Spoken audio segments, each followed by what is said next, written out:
ये कहानी है 1956 की, जब रॉबर्ट क्यूसाकी 9 साल के बच्चे थे। एक दिन रॉबर्ट अपने डैड से पूछा, डैड, क्या आप मुझे बता सकते हैं कि अमीर कैसे बने? जवाब में उनके डैड उन्हें कहा, वेल सन, अगर तुम्हें अमीर बनना है तो तुम्हें पहले सीखना होगा कि पैसा कैसे कमाते हैं। फिर ऑथर ने पूछा कि कैसे मैं पैसे कमा सकता हूँ, क्योंकि उनके डैड को खुद को ही मालूम नहीं था कि पैसे कैसे कमाया जाता है। इसलिए उन्होंने कहा कि अपना दिमाग का इस्तेमाल करो। अगले दिन ऑथर ने उनके बेस्ट फ्रेंड माइक को अपना बिजनेस पार्टनर बनाया और दोनों ने काफी सोचने के बाद एक बिजनेस आइडिया निकाला। दोनों ने घर पे पैसा बनाने की कोशिश की, लेकिन जब ऑथर की डैड ने ऑथर और माइक को समझाया कि ये करना इलीगल है, तब ये सुनने के बाद ऑथर और माइक काफी दुखी हो चुके थे। दोनों का बिजनेस शुरू होते ही खत्म भी हो गया था। तभी ऑथर के डैड ने कहा, बच्चों, तुम दोनों गरीब तभी हो अगर तुम गिव अप कर देते। सबसे इम्पोर्टेंट बात ये है कि तुम दोनों ने कुछ किया। ज्यादातर लोग सिर्फ बातें और सपने ही देखते रहते हैं अमीर बनने की। मुझे तुम दोनों पर गर्व है। फिर पोर डैड ने माइक को कहा, अगर तुम दोनों को पैसों के बारे में सीखना है तो माइक, तुम अपने डैड से जाके बात करो। फिर ऑथर और माइक उसके डैड से मिले। माइक के डैड ने ऑथर को एक ऑफर दिया और कहा कि मैं तुम्हें सिखाऊंगा कि पैसे कैसे कमाते हैं, लेकिन वैसे नहीं जैसे स्कूल में सिखाया जाता है। तुम मेरे लिए काम करो, बदले में मैं तुम्हें सिखाऊंगा। अगर तुम मेरे लिए काम नहीं करते हो तो मैं तुम्हें नहीं सिखाऊंगा। ये मेरा ऑफर है, लेना है तो लो, वरना जाने दो। ये सुनने के बाद ऑथर ने रिच डैड से एक क्वेश्चन पूछना चाहा, लेकिन रिच डैड ने मना कर दिया और कहा, अगर तुम अपने माइंड को पूरे रूप से तैयार नहीं कर सकते हो तो तुम कभी भी पैसा कमाना नहीं सीख पाओगे। अपॉर्चुनिटी आते हैं और चले भी जाते हैं, इसीलिए क्विक डिसीजन लेना एक इम्पोर्टेंट स्किल होता है। तुम दोनों के सामने ये अपॉर्चुनिटी है, लेना है तो लो, वरना जाने दो। ये सुन के ऑथर और माइक रिच डैड की ऑफर को एक्सेप्ट कर लेता है। तब रिच डैड दोनों को कहते, 10 मिनट में मिस मार्टिन आएंगी, वो तुम्हें तुम्हारे काम समझा देंगे। तुम दोनों को मेरे लिए हर शनिवार काम करना होगा, जिसके लिए तुम्हें 10 सेंट्स घंटे के हिसाब से मिलेंगे। दोनों ही रिच डैड के लिए 3 घंटे काम करने लगे। ऐसे करके 3 हफ्ते चला, लेकिन चौथे हफ्ते ऑथर क्विट करना चाहते थे। ऑथर इस काम के लिए इसीलिए एग्री किया ताकि वो माइक के डैड से सीख पाए कि पैसा कैसे कमाया जाता है। लेकिन अब उन्हें लगने लगा कि वो सिर्फ 10 सेंट के लिए रिच डैड का गुलाम बन चुका है। ऊपर से रिच डैड भी उनसे कभी मिलने नहीं आए। ऑथर जब अपने दोस्त माइक को कहते, मैं क्विट कर रहा हूँ, लेकिन तब माइक ने हंसते हुए ऑथर को कहा, उसके डैड ने भी कहा था कि कुछ ऐसा ही होगा। इस बात को लेकर ऑथर के जो असली डैड है वो काफी नाराज हुए माइक के डैड से। उनके हिसाब से माइक के डैड चाइल्ड लेबर लॉस का उल्लंघन कर रहे हैं और इनकी जांच होनी चाहिए। ऑथर के डैड ने ऑथर को कहा कि वो रिच डैड से जाके डिमांड करे जो वो डिजर्व करते हैं। उन्हें लगता है एटलीस्ट 25 सेंट्स घंटे के हिसाब से ऑथर को पे करना चाहिए। पोर डैड ने ऑथर को ये भी कहा, अगर माइक के डैड पैसा नहीं बढ़ाया तो इमीडिएटली क्विट कर दे। तो ऑथर ने फिर से रिच डैड से मिला और जाके कहा कि आपने तो मुझे कहा था कि अगर मैं आपके लिए काम करूं तो आप मुझे सिखाएंगे कि पैसा कैसे कमाते हैं। वेल, मैंने आपके लिए कड़ी मेहनत से काम किया और इस काम को करने के लिए मैंने बेसबॉल खेलना भी छोड़ा, लेकिन आपने तो मुझे कुछ भी नहीं सिखाया। आप बहुत ही लालची है, आपको सिर्फ पैसा चाहिए, लेकिन आप अपने एम्प्लॉइज का कुछ ख्याल नहीं रखते हैं। रिच डैड ने जवाब में कहा, नॉट बैड, इतनी कम समय में तुम भी मेरे बाकी एम्प्लॉय जैसा ही बात करने लगे हो।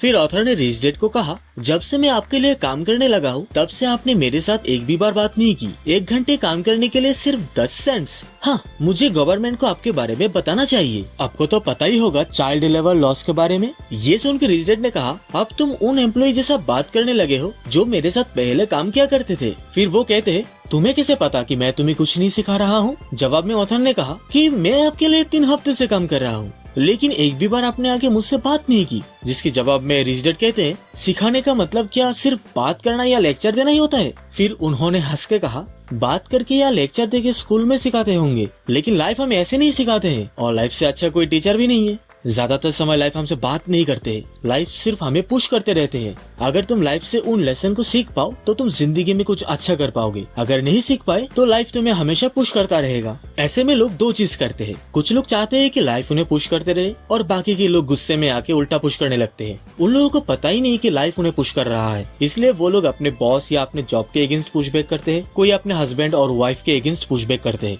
लाइफ हम सभी को पुश करते रहते हैं। कुछ लोग हार मान लेते हैं और बाकी के लोग फाइट बैक करते हैं, और बहुत ही कम लोग हैं जो इन चीजों से सीखते हैं और आगे बढ़ते हैं। अगर तुम आज इस लेसन को सीख पाओ तो तुम जिंदगी में आगे बढ़ोगे, बहुत ही पैसा कमाओगे और खुश रहोगे। अगर तुम इस लेसन को आज नहीं सीख पाओ तो तुम जिंदगी में अपने प्रॉब्लम्स के लिए हमेशा अपने जॉब, कम सैलरी या अपने बॉस को ही ब्लेम करते रह जाओगे। मैं तुम्हें 10 सेंट्स घंटे के हिसाब से देता हूँ, इसलिए तुम्हें लगता है कि मैं तुम्हारा प्रॉब्लम हूँ। अगर तुम सोचते रहे कि मैं तुम्हारा प्रॉब्लम हूँ तो तुम मुझे बदलने की कोशिश करोगे। अगर तुम ये रियलाइज कर पाओ कि असली प्रॉब्लम मैं नहीं बल्कि तुम खुद हो तो तुम खुद को बदल पाओगे और इससे तुम कुछ सीख भी पाओगे। फिर ऑथर ने रिच डैड से पूछा, क्या मुझे सिर्फ 10 सेंट्स में ही खुश होना चाहिए? तब रिच डैड कहते हैं ज्यादातर लोग ऐसा ही करते हैं। लोग अपने सैलरी इंक्रीज होने के लिए वेट करते रहते हैं और सोचते हैं कि पैसा ही उनका सारा प्रॉब्लम सॉल्व कर सकता है। कुछ लोग होते हैं जो दूसरा जॉब ढूंढ लेते हैं और ज्यादा कड़ी मेहनत करने लगते हैं, लेकिन फिर भी उन लोगों का सैलरी कम ही रहता है। फाइनली रॉबर्ट ने रिच डैड से पूछा कि क्या करना पड़ेगा इस प्रॉब्लम को सॉल्व करने के लिए? तब रिच डैड ने ऑथर को कहते हैं गरीब और मिडिल क्लास लोग पैसों के लिए काम करते हैं और अमीर लोगों का पैसा उनके लिए काम करता है। ये सुनकर उन्हें पता लग गया कि रिच डैड और पुअर डैड में क्या डिफरेंसेस है और इसी पॉइंट ऑफ व्यू की वजह से रिच डैड हवाई के one of the richest man बने थे और दूसरी तरफ उनके एजुकेटेड डैड जिंदगी भर फाइनेंशियली स्ट्रगल किया। उस दिन ऑथर ने एक अलग पॉइंट ऑफ व्यू के बारे में जाना जो उनके पुअर डैड से काफी अलग था। ऑथर 9 साल की उम्र में समझ चुके थे कि उनके दोनों डैडी उन्हें पढ़ने के लिए एनकरेज करते थे, लेकिन दोनों का स्टडी लेसन अलग अलग था। ऑथर के हाईली एजुकेटेड डैड चाहते थे कि वो अच्छे से पढ़ाई करे, अच्छे ग्रेड्स हासिल करे ताकि उन्हें किसी बड़े कंपनी में सेफ और सिक्योर जॉब मिले। दूसरी तरफ उनके रिच डैड चाहते थे कि ऑथर सीखे पैसा कैसे काम करते हैं ताकि वो भी अपने पैसा को अपने लिए काम पे लगा पाए। रिच डैड आगे ऑथर को कहते हैं तुम्हारे डैड स्कूल गए, अच्छी एजुकेशन हासिल की, अभी उनके पास अच्छा जॉब भी है जो उन्हें हाई सैलरी पे करते हैं, लेकिन फिर भी उनको पैसों की प्रॉब्लम है। इसके पीछे असली रीजन है वो स्कूल में पैसों के बारे में कुछ नहीं सीखा और ऊपर से वो पैसों के लिए काम करने में बिलीव करते हैं। अगर तुम भी पैसों के लिए काम करना चाहते हो तो इसके लिए स्कूल अच्छी जगह है, लेकिन अगर तुम सीखना चाहते हो कि पैसा कैसे काम करते हैं तो वो मैं सिखाऊंगा। फिर ऑथर कहते हैं अगर ये इतना ही इम्पोर्टेंट है क्या सभी इसके बारे में जानना नहीं चाहते? जवाब में रिच डैड कहते हैं नहीं, क्योंकि पैसों के लिए काम करना आसान होता है। जब बात आए पैसों की तब लोग अपने अंदर डर नामक इमोशन में बंधे रहते हैं। ये डर ही है जिसकी वजह से लोग जॉब करते हैं। डर बिल्स पे ना कर पाने की, जब से निकाल देने की, पैसा कम कमाने की और फिर से शुरू करने की। इन डर के कारण से ही लोग पैसों के लिए काम करते हैं और ऐसे करके ही लोग पैसों का गुलाम बन जाते हैं। ज्यादातर लोग साल भर कॉलेज जाते हैं, फिर पढ़ाई खत्म करके जॉब करने लगते हैं। उन लोगों को लगता है कि पैसा ही उनका सारा प्रॉब्लम दूर कर सकता है, लेकिन ये लोग समझ ही नहीं पाते हैं कि उनका प्रॉब्लम पैसा नहीं है, बल्कि उनका असली प्रॉब्लम है लैक ऑफ फाइनेंशियल एजुकेशन। इसके बाद रिच डैड ने ऑथर और माइक को एक नया ऑफर देते हैं जहाँ पे उन दोनों को पहले जैसा ही काम करना होगा, लेकिन फर्क सिर्फ इतना है इस बार उन दोनों को एक भी पैसा नहीं मिलेगा। इस बारे में रिच डैड कहते हैं अगर तुम दोनों पैसों के लिए काम करते हो तो तुम भी मेरे एम्प्लॉय जैसा ही बनोगे और ये सोचने लगोगे कि ज्यादा पैसा आने से ही तुम्हारा सारा प्रॉब्लम खत्म हो जाएगा। ऐसे करके ऑथर और माइक 3 हफ्ते और काम किया। तीसरे हफ्ते रिच डैड ने दोनों से मिले और दोनों को वॉक पे ले गए। तीनों एक प्लेग्राउंड पे जाके बैठा और यहाँ पे रिच डैड ने रॉबर्ट और माइक को सबसे बड़े ट्रैप के बारे में समझाया। ये समझाते हुए रिच डैड ने दोनों को लालच देने की कोशिश की। पहले रिच डैड ने उन्हें 25 सेंट्स पर घंटे पे करने की ऑफर दिया, लेकिन ऑथर और माइक ने ना कर दिया। फिर रिच डैड ने $1 ऑफर किया। इस बार ऑथर अपने डिजायर्स के बारे में सोचने लगे, लेकिन किसी तरीके से इस बार भी मना कर दिया। फिर रिच डैड ने $2 और ऐसे करके लास्ट में $5 तक ऑफर किया, लेकिन जैसे ऑथर $5 का ऑफर सुना वो शांत हो गए। उनके अंदर का सारा टेम्पटेशन खत्म हो गया। ये देखकर रिच डैड खुश हुए और दोनों से कहा ज्यादातर लोगों का एक प्राइस होता है, ये लोग फियर और ग्रीड नामक इमोशन से कंट्रोल होते हैं। फियर उन्हें कड़ी मेहनत से काम करने में मोटिवेट करते हैं और ग्रीड और डिजायर से वो लोग उन चीजों के बारे में सोचते हैं जो पैसा खरीद सकता है। इससे एक पैटर्न बन जाता है, जैसे कि सुबह उठो, काम पे जाओ और फिर बिल्स पे करो। इन लोगों को चाहे तुम कितना भी पैसा दे दो, ये लोग इसी पैटर्न में ही काम करेंगे और इसे रिच डैड रैट रेस कहते हैं। अगर तुम इस ट्रैप को अवॉइड नहीं कर पाओ तो अमीर बनने के बाद भी प्रॉब्लम सॉल्व नहीं होगा, क्योंकि लोगों के दिमाग को इमोशंस कंट्रोल करते हैं। इसलिए फियर उन लोगों को जॉब के जाल में फंसा लेता है और ये लोग सोचते रहते हैं कि ज्यादा पैसा उनके उस फियर को कम करने में मदद करेगा, लेकिन असल में ऐसा नहीं होता है। रिच डैड चाहते हैं रॉबर्ट और माइक इस ट्रैप को अवॉइड करना सीखे। फिर ऑथर रिच डैड से कहते हैं क्या हमें तब तक पैसों के लिए काम नहीं करना चाहिए जब तक हमारे अंदर से फियर और ग्रिड खत्म ना हो जाए? जवाब में रिच डैड कहते हैं ये इमोशंस ही है जो हमें इंसान बनाता है। तुम्हें अपने इमोशंस को खुद के फेवर में यूज करना होगा। अगर तुम अपने फियर और ग्रिड को हैंडल नहीं कर पाए तो तुम पैसों के गुलाम बन जाओगे। रिच डैड आगे कहते हैं जॉब एक शॉर्ट टर्म सोल्यूशन है एक लॉन्ग टर्म प्रॉब्लम की, और ज्यादातर लोग फियर और ग्रिड की वजह से ही इन्हीं शॉर्ट टर्म सोल्यूशन को ढूंढते हैं। फिर रिच डैड माइक और ऑथर को कहते हैं हमेशा अपना दिमाग का इस्तेमाल करो और फ्री में काम करते रहो। बहुत ही जल्द तुम्हारे माइंड भी तुम्हें बड़े अपॉर्चुनिटीज को दिखाने लगेंगे। तुम भी उन अपॉर्चुनिटीज को देखने लगोगे जो ज्यादातर लोग नहीं देख पाते हैं। लोग ज्यादातर उन अपॉर्चुनिटीज को नहीं देखते हैं क्योंकि वो लोग पैसा और सिक्योरिटी में ही फंसे रहते हैं। और 2 हफ्ता ऑथर और माइक रिच डैड के लिए फ्री में काम करते रहे। फिर एक सैटरडे जब ऑथर और माइक अपना काम खत्म करके मिस मार्टिन को गुड बाय कहने आया, दोनों ने देखा कि मिस मार्टिन कॉमिक्स बुक्स की फ्रंट कवर को 2 हिस्सों में काट रही है। जब रॉबर्ट ने उन्हें पूछा कि कॉमिक बुक का क्या करेंगे, जवाब में उन्होंने कहा कि वो इन बुक्स को फेंक देने वाली है। तभी ऑथर के दिमाग में एक बिजनेस प्लान आया। उन्होंने माइक के घर के बेसमेंट में सारी कॉमिक बुक्स को जमा करके एक लाइब्रेरी ओपन किया और उस लाइब्रेरी का एडमिशन फी 10 सेंट्स रखा है। इस बिजनेस से दोनों ने सीखा कि कैसे पैसे उनके लिए काम करता है। पहले दोनों ने रिच डैड के स्टोर में फ्री में काम किया। दोनों ने ही अपनी इमेजिनेशन से बिजनेस अपॉर्चुनिटी को पहचाना, खुद का कॉमिक बुक लाइब्रेरी ओपन किया जहाँ पे उन्हें काम नहीं करना पड़ता था। उनका बिजनेस ही उनके लिए पैसा जनरेट करता था, अर्थात उनका पैसा उनके लिए काम करता था। 1994 में 47 साल की उम्र में रॉबर्ट कियोसाकी रिटायर्ड हुए। रिटायरमेंट का मतलब उनके लिए आगे काम ना करना नहीं था। उनका मतलब जब तक उनके लाइफ में कोई बहुत बड़ा हादसा ना हो तब तक वो काम करे या ना करे, उनकी दौलत बढ़ता ही रहेगा। ये एक पेड़ लगाने जैसा है, आप सालों तक उसे पानी डालते रहते हैं और एक दिन उसे आपकी जरूरत नहीं पड़ती। इसकी जड़ें जमीन के काफी गहराई तक चले जाते हैं, उसके बाद वो पेड़ आपकी सुख के लिए छाया प्रदान करता है। ऑथर आगे कहते हैं, जब भी वो लोगों से बात करते हैं, लोग हमेशा उन्हें पूछते हैं कि आपकी इस सक्सेस का राज क्या है, मुझे कहाँ से शुरू करना चाहिए, मैं कैसे करोड़ों में पैसा कमा सकता हूँ, वगैरह वगैरह। जब भी ऑथर ऐसे क्वेश्चन लोगों से सुनते हैं तो उन्हें एक स्टोरी याद आता है, the story of richest businessman. 1993 में कुछ बहुत बड़े लीडर और अमीर बिजनेसमैन शिकागो में एक मीटिंग के लिए मिले। 25 साल बाद उनमें से 4 लोग गरीबी में मरे, एक पागल बन चुका था, 2 लोग जेल से रिहा हुए थे और 2 ने सुसाइड कर लिया। इसलिए ऑथर उन जैसे लोगों से चिंतित है जो अपने सबसे बड़े दौलत फाइनेंशियल एजुकेशन को छोड़ के सिर्फ और सिर्फ पैसों पे फोकस कर रहा है। लोग सोचते हैं कि पैसा ही उनका सारा प्रॉब्लम सॉल्व कर सकता है, लेकिन सच्चाई ये है आपका फाइनेंशियल इंटेलिजेंस ही आपका प्रॉब्लम दूर कर सकता है और आपके लिए पैसा भी बना के दे सकता है। इसलिए ऑथर कहते हैं, money without financial intelligence is money soon gone. ज्यादातर लोग रियलाइज ही नहीं कर पाते है कि आप कितना पैसा कमाते हैं वो इम्पोर्टेंट नहीं है, बल्कि आप कितना पैसा बचा के रखते हैं वो इम्पोर्टेंट है। आपने भी शायद लॉटरी जीतने वाले गरीबों की कहानी सुने होंगे जो अचानक से अमीर बन जाते हैं, लेकिन कुछ समय बाद वो फिर से गरीब बन जाते हैं। फिर ऑथर एक यंग बास्केटबॉल प्लेयर की कहानी सुनाते हैं जो 1 साल पहले करोड़ों कमाते थे, लेकिन आज उसे बहुत ही कम पैसों में कार धोने का काम करना पड़ रहा है। इसीलिए जब भी कोई ऑथर से पूछते कि कहाँ से शुरू करे, कैसे बहुत जल्द अमीर बना जा सकता है, तब ऑथर उन लोगों को कहते हैं, अगर आपको अमीर बनना है तो आपको फाइनेंशियली लिटरेट होना पड़ेगा। मान लो कि आज आपको एक एम्पायर स्टेट बिल्डिंग जैसा उच्च बिल्डिंग बनाना है, तो आप क्या करोगे? सबसे पहले तो आपको एक गहरा गड्ढा खोदना पड़ेगा और एक मजबूत फाउंडेशन डालनी पड़ेगी। अगर आप किसी टाउन में घर बना रहे हो तो आपको सिर्फ 6 इंच की कंक्रीट के स्लैब डालना होगा। ज्यादातर लोग अमीर बनने के चक्कर में 6 इंच के स्लैब पर ही एम्पायर स्टेट जैसा बिल्डिंग बनाना चाहते हैं। हमारे स्कूल सिस्टम आज भी बिना फाउंडेशन के घर में बिलीव करते हैं, इसलिए स्कूल से निकलते हुए बच्चों का कोई फाइनेंशियल फाउंडेशन नहीं होता है और वही लोग सोचते हैं कि उनकी प्रॉब्लम सिर्फ अमीर होके ही सॉल्व किया जा सकता है। अगर आपको अमीर बनना है तो आपको एसेट और लायबिलिटी के बीच का फर्क जानना होगा और एसेट्स बाय करना होगा। ज्यादातर लोग फाइनेंशियली स्ट्रगल करते हैं क्योंकि उन्हें पता ही नहीं है एसेट और लायबिलिटी के बीच में फर्क क्या है। रिच डैड कहते हैं, अमीर लोग एसेट्स खरीदते हैं, गरीब और मिडिल क्लास लोग लायबिलिटीज खरीदते हैं। जब रिच डैड ने माइक और ऑथर को ये एक्सप्लेन किया तो उन दोनों को लगा कि वो मजाक कर रहा है। फिर ऑथर ने रिच डैड को कहा, अगर ये इतना ही सिंपल है तो हर कोई अमीर क्यों नहीं है? बड़े लोग इतना मिसगाइडेड कैसे हो सकता है? अगर ये इतना ही सिंपल और इम्पोर्टेंट होता है तो हर कोई क्यों इसे खोजना नहीं चाहता है? जवाब में रिच डैड कहते हैं, बड़े लोग खुद को ज्यादा स्मार्ट मानते हैं। बड़े लोगों को हमेशा लगता है कि मुश्किल जवाब ही सही होगा।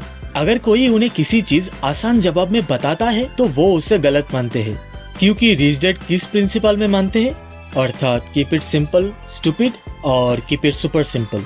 इसीलिए रिच डैड ने बहुत ही आसानी से माइक और ऑथर का फाइनेंशियल फाउंडेशन को स्ट्रॉन्ग बना पाया। आगे रिच डैड ने माइक और ऑथर को एसेट और लायबिलिटी के डिफरेंस को समझाते हैं। ये समझाने के लिए रिच डैड ने उन दोनों के लिए कुछ डायग्राम ड्रॉ करा। इस डायग्राम के ऊपर के पार्ट को इनकम स्टेटमेंट कहा जाता है। इसे हम प्रॉफिट और लॉस स्टेटमेंट के नाम से भी जानते हैं। इनकम स्टेटमेंट हमारे इनकम और एक्सपेंस को मेजर करता है। सिंपल भाषा में कहे तो इससे हमें ये पता चलता है कि हमारे जेब में पैसा कहाँ से आ रहा है और हम पैसा कहाँ खर्च कर रहे हैं। और नीचे के पार्ट को बैलेंस शीट कहते हैं। इसे बैलेंस शीट कहते हैं कारण इस पे एसेट्स और लायबिलिटीज को एक साथ मिलाकर देखा जाता है। Cash flow pattern of an assets and liabilities. आपके स्क्रीन के लेफ्ट साइड में जो डायग्राम है वो एसेट का कैश फ्लो पैटर्न को दिखा रहा है और राइट साइड में जो डायग्राम है वो लायबिलिटीज का कैश फ्लो पैटर्न को शो कर रहा है। एसेट वो होता है जो आपकी जेब में पैसा डालता है, for example stocks, bond, real estate, intellectual property etcetera. और लायबिलिटीज वो होता है जो आपकी जेब में से पैसा निकलवाता है, for example mortgage, car loans, credit cards, debt etcetera.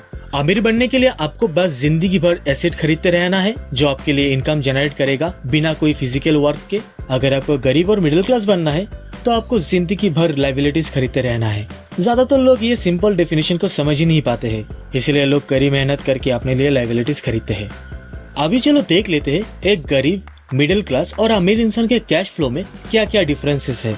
एक गरीब आदमी काम से जो पैसा इनकम करता है वो उनके बेसिक नीड्स को मिटाकर ही खत्म हो जाता है, for example food, rent, transportation, clothes, taxes etcetera. इसलिए एक गरीब इंसान ना ही कोई एसेट क्रिएट कर पाते हैं ना ही कोई लायबिलिटीज। एक मिडिल क्लास इंसान जो काम करते हैं, अच्छे सैलरी भी अर्न करते हैं, पर इनकी सबसे बड़ी प्रॉब्लम है ग्रीड और डिजायर। इसलिए ये लोग अपने लिए credit card, debt, car loans, mortgage जैसे लायबिलिटीज को खरीदते रहते हैं और उन लोगों का पैसा credit card payment, car payment, mortgage payment करते हुए ही निकल जाता है। और एक अमीर इंसान सबसे पहले stocks, bond, real estate, intellectual property जैसे एसेट्स खरीदते हैं, जिससे उन लोगों को interest, dividend, rental income, royalties जैसे इनकम जनरेट होते हैं। अमीर लोग पहले एसेट्स क्रिएट करने पे फोकस करते हैं, फिर लायबिलिटीज खरीदते हैं। ऑथर ने कई बार लोगों से सुना है कि मैं कर्ज में हूँ इसलिए मुझे और ज्यादा पैसा चाहिए, लेकिन ज्यादा पैसा आपकी प्रॉब्लम को सॉल्व नहीं कर पाएगा, बल्कि ये आपकी प्रॉब्लम को और ज्यादा बड़ा कर सकता है, क्योंकि पैसा हमेशा हमारे ऐसे पहलुओं पे रोशनी डालता है जिसके बारे में हम अनजान रहते हैं। इसलिए किसी आदमी को अगर जायदाद या लॉटरी मिल जाए तो पैसा मिलने के कुछ समय बाद वो पुराने हाल में फिर से वापस चले आते हैं। लोग जब स्कूल छोड़ते हैं उनके पास कोई फाइनेंशियल स्किल नहीं होता है, इसीलिए करोड़ों लोग अपने प्रोफेशन में तो सक्सेसफुल हो जाता है, लेकिन बाद में यही लोग फाइनेंशियली स्ट्रगल करते हुए पाए जाते हैं। ज्यादातर लोग कैश फ्लो को समझ ही नहीं पाते हैं और इसीलिए उन्हें पता ही नहीं चलता है कि वो लोग फाइनेंशियली स्ट्रगल कर रहे हैं। कोई इंसान चाहे कितना भी पढ़ा लिखा हो, अपने प्रोफेशन में कितना भी सक्सेसफुल हो, लेकिन वो फाइनेंशियली इलिटरेट हो सकता है। How the quest for a financial dream turns into a financial nightmare. एक शादीशुदा हाईली एजुकेटेड कपल थे जो एक रेंटेड अपार्टमेंट पे रहते थे। क्योंकि उनका अपार्टमेंट छोटा था इसलिए दोनों ने पैसा सेव करने लगा ताकि वो अपने सपनों का घर खरीद पाए। उन्होंने अपने करियर पे फोकस किया और इसीलिए दोनों का सैलरी भी इंक्रीज हुई। जैसे उनका सैलरी बढ़े वैसे उनका एक्सपेंस भी बढ़ने लगा। उन्हें और ज्यादा टैक्स भी पे करना पड़ता था। देखते देखते दोनों ने अपना घर खरीद लिया और अपने लिए एक नई टैक्स क्रिएट करी, वो है प्रॉपर्टी टैक्स। फिर वो लोग अपने घर के लिए एक नया मैचिंग कार खरीदा, नए फर्नीचर और अप्लायंसेस खरीदा। एक दिन उन्हें रियलाइज होता है कि उनके लायबिलिटीज कॉलम फुल हो चुका है मॉर्गेज और क्रेडिट कार्ड डेट से। उनके इस सिचुएशन को ही ऑथर ने कहा रेट रेस में फंस जाना। अब वो चाहकर भी कुछ नया नहीं कर पाएंगे क्योंकि उन्हें पैसा चाहिए अपनी डेट्स को पे करने के लिए। फिर कुछ दिनों के बाद उनके फैमिली में एक बच्चा आता है। दोनों फिर और ज्यादा कड़ी मेहनत से काम करने लगते हैं जिससे उनका इनकम बढ़ता है, लेकिन उन्हें और भी ज्यादा टैक्स पे करना पड़ता है। ऐसे करके ये साइकिल चलता ही रहता है। आगे ऑथर कहते हैं कि रिच डैड अक्सर power of sword, power of jewels और पावर ऑफ मिरर की जिक्र करते थे। जापानीज लेजेंड के हिसाब से पावर ऑफ मिरर सबसे बेस्ट है। पावर ऑफ मिरर रिप्रेजेंट करते हैं सेल्फ नॉलेज को। ऑथर कहते हैं अक्सर गरीब और मिडिल क्लास लोगों को पैसा कंट्रोल करता है। अगर वो लोग मिरर की पावर को यूज करते तो ये लोग वीर को फॉलो करने की बजाय अपने इनर विजडम का इस्तेमाल करते। ज्यादातर लोग कोई काम इसीलिए कर रहे हैं क्योंकि सभी ऐसा कर रहा है, और ये लोग सवाल नहीं करते हैं, बस ना समझ की तरह दूसरों को कॉपी करते रहते हैं। इन जैसे लोग ही कहते हैं कि सेफ जॉब ढूंढो, कभी गलती मत करो, रिस्क मत उठाओ। बहुत लोगों की फाइनेंशियल स्ट्रगल का कारण है कि लोग वीर को फॉलो करते रहते हैं। इसीलिए ऑथर कहते हैं कि लोगों को मिरर की पावर को यूज करके अपने इनर विजडम को इस्तेमाल करना चाहिए। 16 साल की उम्र में माइक और ऑथर का फाइनेंशियल बेस काफी स्ट्रॉन्ग हो चुका था क्योंकि दोनों ही रिच डैड के साथ मीटिंग टेबल पे बैठे रहते थे। जब रिच डैड अपने bankers, attorneys, accountants, brokers, investor, managers और एम्प्लॉयज के साथ मीटिंग करते थे। रिच डैड ने सिर्फ 13 साल की उम्र में स्कूल छोड़ा था, लेकिन अब वो उनसे भी ज्यादा एजुकेटेड लोगों को इंस्ट्रक्ट, डायरेक्ट और ऑर्डर दे रहे थे। रिच डैड इस जगह पे पहुंच पाया क्योंकि वो कभी भी भीड़ के साथ नहीं चला। रिच डैड कभी भी बुक स्मार्ट नहीं थे, लेकिन वो फाइनेंशियली एजुकेटेड थे और इसीलिए वो भी सक्सेसफुल थे। रिच डैड बार बार ऑथर और माइक से कहते थे, एक समझदार लोग ही अपने से ज्यादा समझदार लोगों को काम पे रखता है, क्योंकि माइक और ऑथर घंटों तक समझदार लोगों को सुनता था और इसके कारण ही दोनों ने काफी कुछ सीखा उन समझदार लोगों से। जितना ज्यादा ऑथर और माइक रिच डैड के साथ बैठकर उन समझदार लोगों से सीखते गए, उतना ही वो दोनों स्कूल के टीचर्स और बाकी क्लासमेट से अलग होते गए। इसीलिए जब भी उनके टीचर्स कहते थे, अगर तुमको अच्छी ग्रेड्स ना मिले तो तुम जिंदगी में कुछ नहीं कर सकते हो, ये सुनकर दोनों ही समझने लगे कि क्यों रिच डैड कहते थे कि स्कूल को इसलिए बनाया गया ताकि वहाँ पे अच्छे एम्प्लॉइज तैयार हो सके, न कि अच्छे एम्प्लॉयर्स। कभी कभी माइक और ऑथर भी टीचर्स से पूछते थे, हम जो पढ़ रहे हैं वो असल जिंदगी में कितना कम आएगा, या हमें पैसों के बारे में क्यों नहीं पढ़ाया जाता है। जवाब में उनके टीचर उन्हें कहते हैं, पैसा इम्पोर्टेंट नहीं है, अगर तुम अच्छे से पढ़ाई करो तो पैसा अपने आप तुम्हें फॉलो करेगा। ऑथर की हाईली एजुकेटेड डैड अर्थात उनके बायोलॉजिकल डैड ऑथर को कभी भी पढ़ाई को लेके कोई प्रेशर नहीं डालते थे, पर पैसों को लेकर उनके साथ छोटा मोटा बहस हो जाता था। ऐसा ही एक बार हुआ था जब उनके डैड ने उन्हें कहा कि उनका घर ही उनका सबसे बड़ा इन्वेस्टमेंट है। तब ऑथर ने उन्हें समझाया कि उनके घर क्यों उनके लिए इन्वेस्टमेंट नहीं है। घर को लेकर भी ऑथर के दोनों डैड का अलग अलग थॉट्स थे। एक तरफ उनके पोअर डैड मानते थे कि उनके घर ही उनके सबसे बड़ा एसेट है, लेकिन दूसरी तरफ उनके रिच डैड कहते थे घर उनके लिए एक लायबिलिटी है, क्योंकि उन्हें पता था कि घर उनके पॉकेट से पैसा निकलवाता है। For example property tax, maintenance, mortgage payment etcetera. इसका मतलब ये नहीं कि आपको घर खरीदना नहीं चाहिए, क्योंकि घर आपके पॉकेट से पैसा निकलवाता है तो सबसे पहले आपको एसेट खरीदना चाहिए जो आपके लिए इनकम जनरेट करेगा, और उस पैसों से आपको घर खरीदना चाहिए। Why rich get richer and middle class struggle? आपके लेफ्ट साइड में जो फाइनेंशियल स्टेटमेंट है वो पोअर डैड का है, और आपके राइट साइड में जो फाइनेंशियल स्टेटमेंट है वो रिच डैड का है। पोअर डैड के बैलेंस शीट पे एसेट कॉलम पे एसेट्स बहुत ही कम है, और उनके लायबिलिटी कॉलम में लायबिलिटीज भरे पड़े हैं। इसीलिए उनके इनकम का मेन सोर्स है सैलरी। अगर उनका इनकम बढ़ता है तो उनका एक्सपेंस भी बढ़ता है, इसीलिए मिडिल क्लास लोग फाइनेंशियल स्ट्रगल करते हैं। दूसरी तरफ रिच डैड का बैलेंस शीट को देखो तो मिलेगा उनके एसेट कॉलम पे एसेट्स भरे पड़े हैं जो उनके लिए इनकम जनरेट कर रहा है, और उनका लायबिलिटी कॉलम पे लायबिलिटीज बहुत ही कम मिलेगा, क्योंकि उनका लायबिलिटीज कम है, उनका एक्सपेंस भी कम होता है। जैसे जैसे उनका एसेट कॉलम ग्रो होते रहते हैं, उनका इनकम भी बढ़ते रहते हैं, और वो इनकम उनके एक्सपेंस को बहुत ही आसानी से कवर कर पाते हैं। यही कारण है अमीर लोग और ज्यादा अमीर बनते जा रहे हैं। इसीलिए अगर आपको अमीर बनना है तो आपको एसेट और लायबिलिटी के बीच का फर्क जानना होगा। अगर आप एक बार ये समझ जाए तो आप जिंदगी भर एसेट्स बाय करोगे जो आपके लिए इनकम जनरेट करता रहेगा, और यही है सबसे बेस्ट तरीका अमीर बनने के लिए। If you work hard then who gets the most benefit. Number 1, अगर आप किसी कंपनी के लिए काम कर रहे हो तो आप उस कंपनी के मालिक और शेयर होल्डर्स को ही अमीर बना रहे हो। Number 2, you work for the government. अगर आप गवर्नमेंट के लिए काम कर रहे हो तो आपको देखने से पहले ही गवर्नमेंट अपना शेयर ले लेता है। अगर आप कड़ी मेहनत से काम करते हो तो आपका सैलरी इंक्रीज होता है, लेकिन सैलरी के साथ साथ टैक्स भी इंक्रीज होता है। Number 3, you work for the bank. अगर आप बैंक के लिए काम करते हो तो टैक्स के बाद आपका सबसे बड़ा एक्सपेंस होगा मॉर्गेज और क्रेडिट कार्ड डेट्स। इसलिए आपको एसेट्स बाय करने में फोकस करना चाहिए। हमेशा याद रखना कि अमीर लोग एसेट्स खरीदते हैं, गरीब लोग सिर्फ एक्सपेंस करते हैं, और मिडिल क्लास लोग एसेट्स समझ के लायबिलिटीज खरीदते रहते हैं। 1974 में मैकडोनाल्ड के फाउंडर रे क्रॉक को यूनिवर्सिटी ऑफ टेक्सास ने एक MBA क्लास में स्पीच देने के लिए बुलाया गया था। ऑथर के एक करीबी दोस्त भी उस क्लास में स्टूडेंट था। रे क्रॉक की इंस्पिरेशनल स्पीच के बाद स्टूडेंट ने उन्हें बियर पीने के लिए रिक्वेस्ट की, और उन्होंने खुशी खुशी मान भी लिया। रे अपने हाथ में एक बियर लेके स्टूडेंट से पूछा, क्या तुम सबको पता है कि मेरा बिजनेस क्या है? पहले तो सब हंसने लगे। फिर एक स्टूडेंट ने कहा, रे, इस दुनिया में ऐसा कौन है जो ये नहीं जानता है कि आप हैमबर्गर के बिजनेस में हैं? रे ने हंस के कहा, मुझे मालूम था कि तुम सब यही कहोगे। फिर उन्होंने कहा, लेडीज एंड जेंटलमैन, मैं हैमबर्गर के बिजनेस में नहीं हूँ, मेरा असली बिजनेस है रियल एस्टेट। रे ने कुछ टाइम लेके उनके व्यू पॉइंट्स को उन स्टूडेंट्स को समझाया।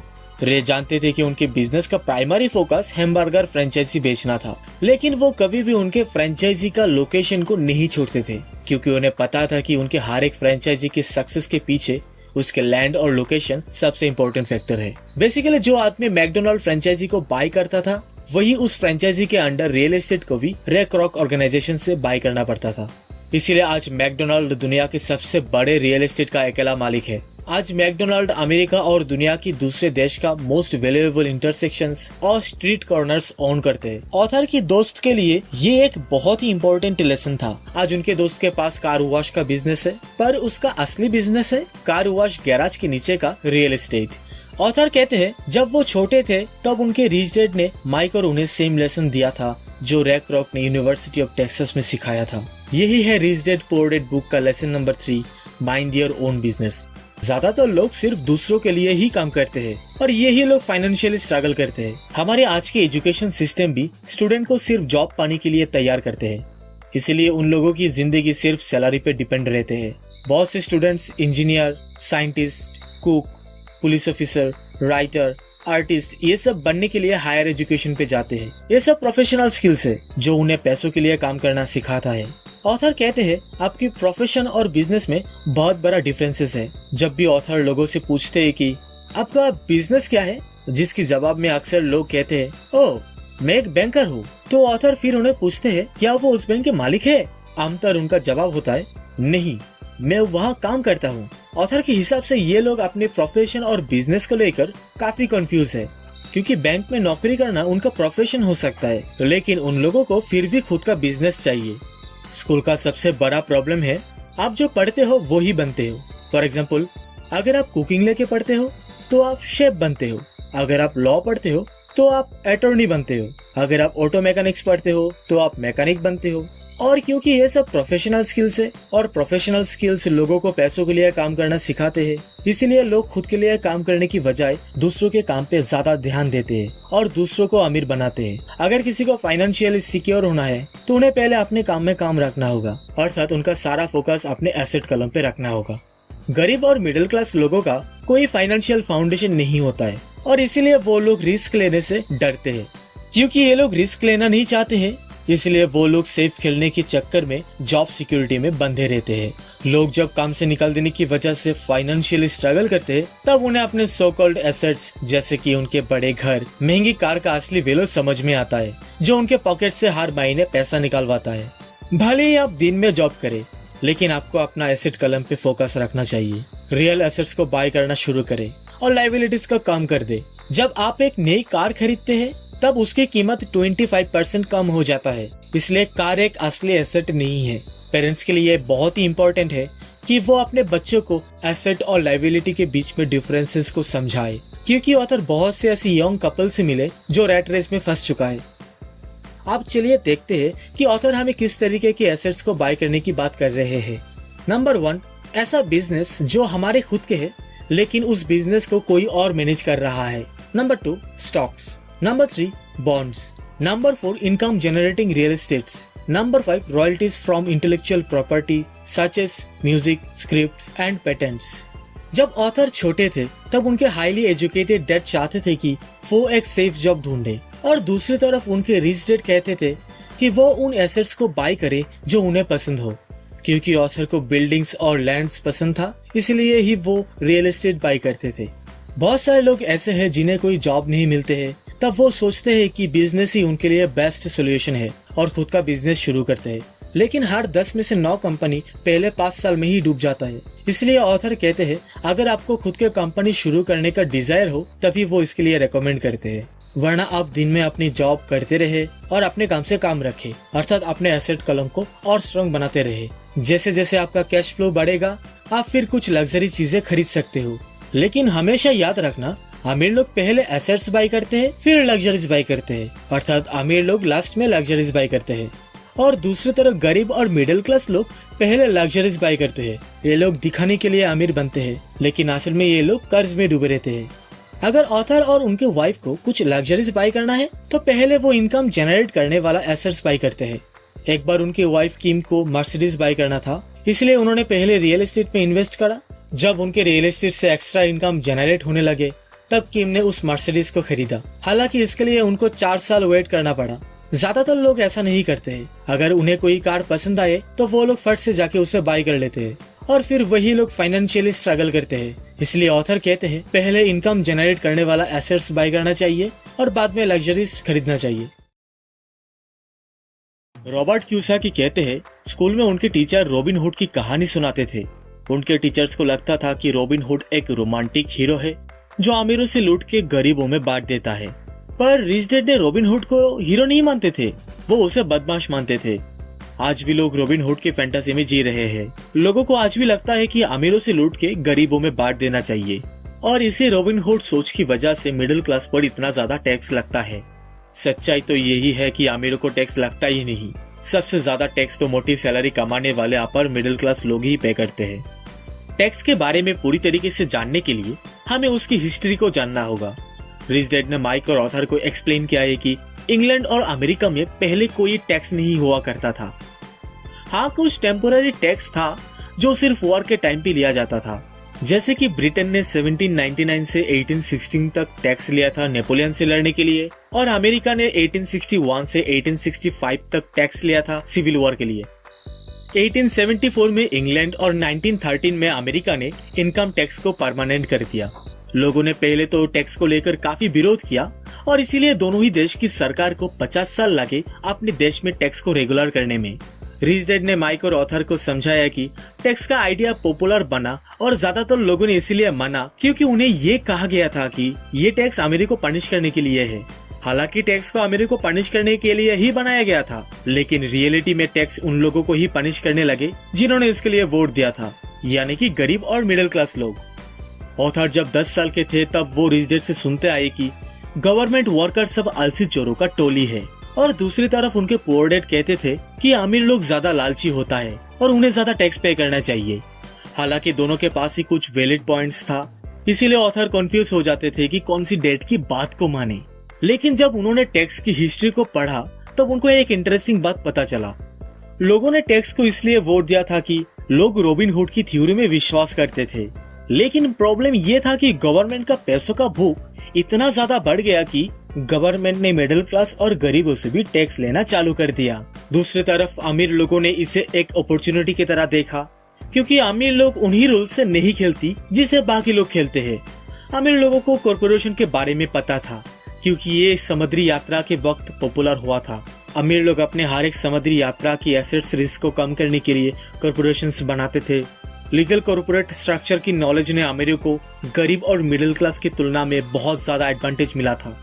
क्योंकि ऑथर के 2 डैड थे, इसलिए वो जल्द ही समझ गया कि गरीब और मिडिल क्लास लोगों को फाइनेंशियल नॉलेज ना होने के कारण वो खुद को ही पनिश करने लगा है।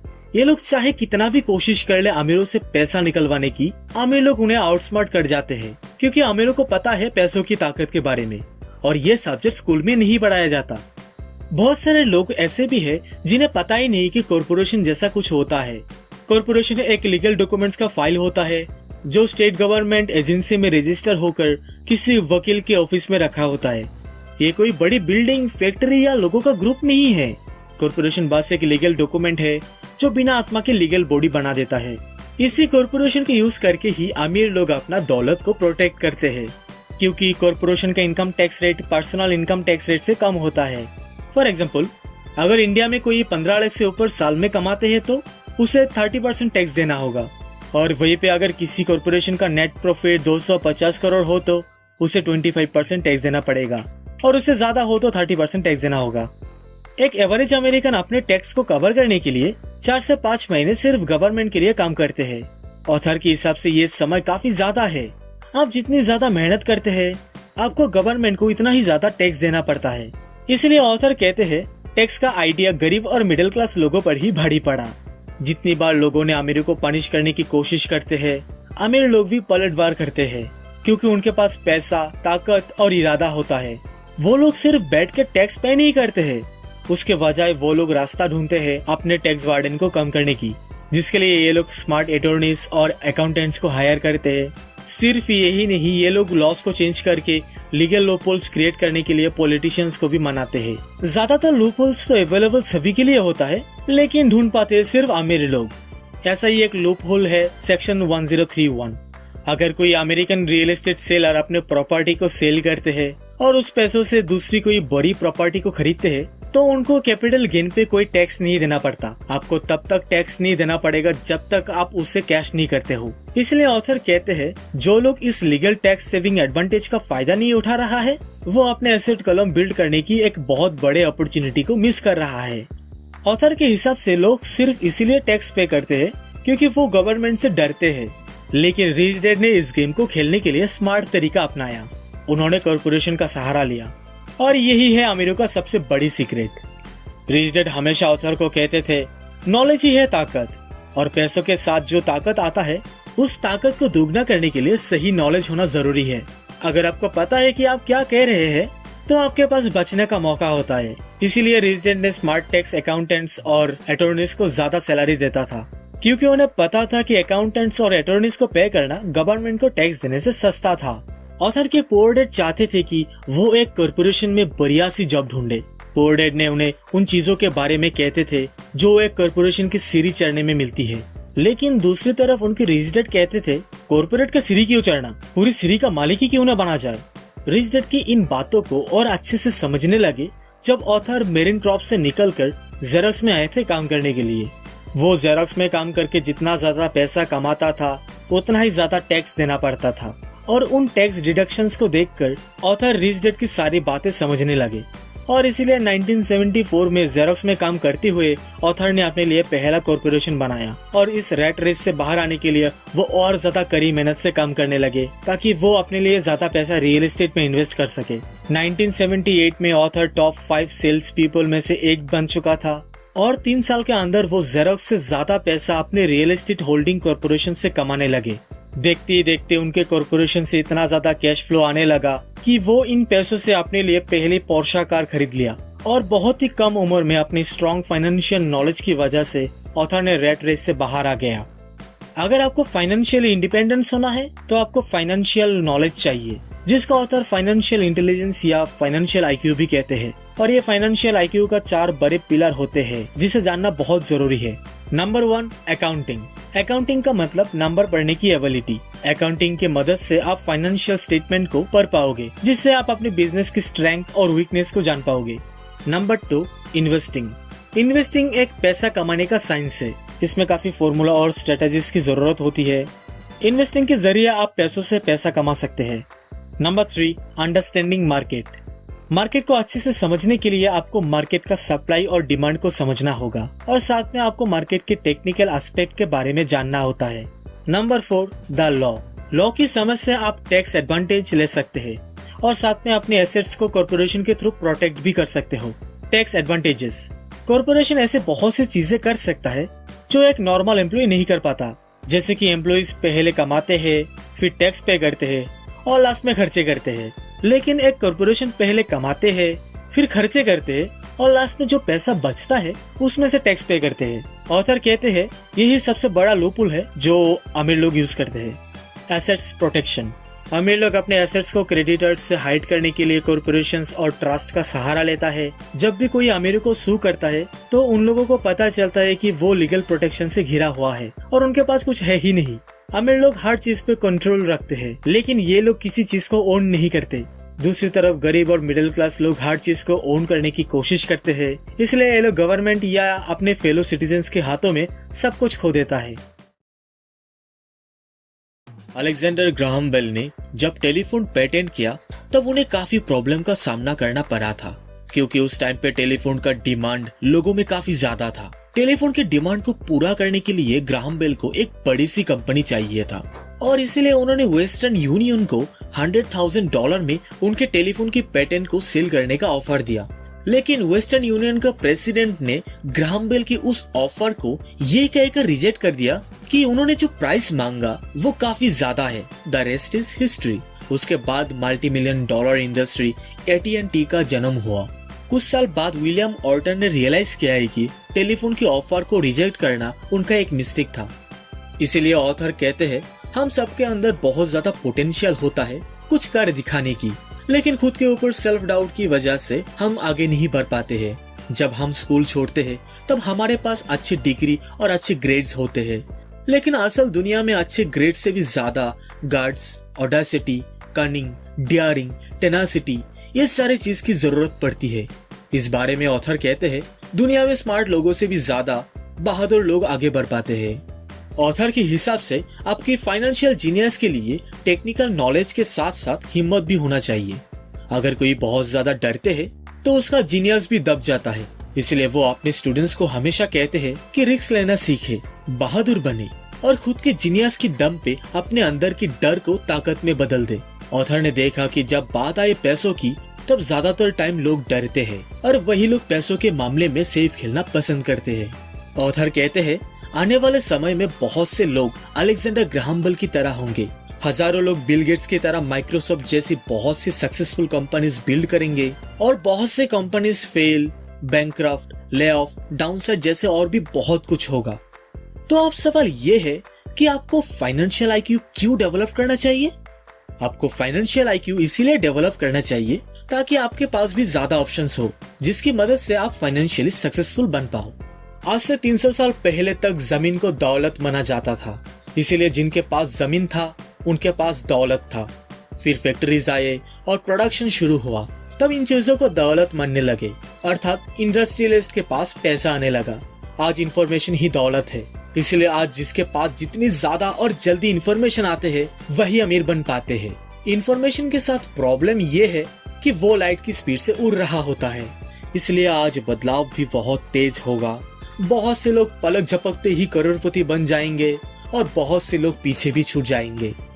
ऑथर आज भी ऐसे लोगों को जानते हैं जो अपने पुराने आइडियाज की वजह से ही आज भी स्ट्रगल कर रहा है। ऐसे भी लोग हैं जो अपने घर और जॉब खोने के बाद टेक्नोलॉजी, इकोनॉमी और अपने बॉस को दोष देते हैं। ये लोग रियलाइज ही नहीं कर पाते हैं कि उनका सारा प्रॉब्लम का जड़ उनके पुराने आइडियाज है। आपका जो आइडियाज काल आपके लिए काम कर रहा था वो आज काम नहीं भी कर सकता है। एक दिन ऑथर जब अपने कैश फ्लो बोर्ड गेम से इन्वेस्टिंग सिखा रहा था तब उनके एक दोस्त अपने साथ किसी लड़की को उस क्लास में ले आई। उस लड़की का हाल ही में डिवोर्स हुआ है। अब वो कुछ सवालों का आंसर ढूंढ रहा है। उनके दोस्त को लगा कि शायद इस क्लास से उन्हें कुछ सीखने को मिलेगा। कैश फ्लो गेम को ऐसे बनाया गया ताकि लोग आसानी से सीख पाए कि पैसा किस तरीके से काम करता है। इस गेम को खेल के लोग आसानी से इनकम स्टेटमेंट और बैलेंस शीट के बीच का रिलेशन को जान पाते हैं और साथ ही में आपको ये भी सीखने को मिलेगा कि कितना कैश फ्लो आपके एसेट्स कलम पे होना चाहिए ताकि आप अपने सारे खर्चे पूरे कर सकते हैं। एक बार आप इसे हासिल कर ले तो आप रेट रेस से बाहर निकल के फर्स्ट ट्रैक पे आ सकते हैं। कुछ लोग इस गेम को हेट करते हैं, कुछ इसे पसंद करते हैं और कुछ लोग इस गेम का मेन पॉइंट को समझ ही नहीं पाते हैं, जैसे कि उस लड़की के साथ हुआ था। इस गेम को खेलते हुए उसे पता चला कि जिन चीजों को वो एसेट समझ के खुश हो रहा था वो असल में लायबिलिटी है। उसके दोस्त ने उसे समझाने की कोशिश की क्या ये गेम उसकी असल जिंदगी को रिफ्लेक्ट कर रहा है कि नहीं। ये सुनने के बाद वो लड़की गुस्सा हो गई। कोई गेम किसी की असल जिंदगी को रिफ्लेक्ट करता है, ये आइडिया उसे बेकार लगी और वो अपना सारा पैसा वापस मांग लिया। ऑथर लोगों को ये गेम खेलने के लिए कहते हैं क्योंकि इस गेम को खेलने से आपको पता चलेगा आपको किन चीजों के बारे में पता है और आगे क्या सीखने की जरूरत है। हमेशा एक बात याद रखना, गेम्स हमारे बिहेवियर्स को रिफ्लेक्ट करता है। कैश फ्लो गेम को भी ऐसे ही डिजाइन किया गया ताकि वो आपको फीडबैक दे सके। बहुत से लोग इस गेम में बहुत पैसा कमाते हैं लेकिन उन्हें पता ही नहीं है कि उन पैसों का क्या करें। उनके पास पैसा होने के बावजूद भी दूसरे लोग उन्हें पीछे छोड़ जाते हैं। रियल लाइफ में भी ऐसे बहुत से लोग हैं जिनके पास पैसा तो होता है लेकिन वो लोग फाइनेंशियली आगे नहीं बढ़ पाते हैं क्योंकि ये लोग अपने पुराने आइडियाज में ही बिलीव करते हैं। जैसे कि ऑथर के एक हाई स्कूल फ्रेंड था। कोई साल पहले ऑथर के वो दोस्त ऑथर और उनके बाकी क्लासमेट से बहुत ज्यादा अमीर था, लेकिन उसके कंपनी बंद होने के बाद आज उसे 3-3 जॉब करना पड़ रहा है सिर्फ सरवाइव करने के लिए। उसके दिमाग में सिर्फ एक ही ऑप्शन है और वो है कड़ी मेहनत से काम करना। लेकिन प्रॉब्लम ये है कि वो जिस कंपनी में काम करता था उसके इक्विवेलेंट उसे कोई जॉब ही नहीं मिला। एज ए रिजल्ट अभी वो जिस कंपनी में काम कर रहा है वो उस जॉब के लिए ओवर क्वालिफाइड है। ऑथर ने बहुत से लोगों को कैश फ्लो गेम खेलते हुए देखा। इनमें से कुछ लोग ऐसे हैं जो हमेशा कंप्लेन करते रहते हैं कि उनके पास अपॉर्चुनिटी नहीं आते हैं। ऑथर ने ऐसे भी लोगों को देखा कि जिनके पास अपॉर्चुनिटी तो है लेकिन पैसा नहीं है। फिर ये लोग कंप्लेन करते रहते हैं कि अगर उनके पास पैसा होता तो ये लोग रैट रेस से बाहर आ जाते।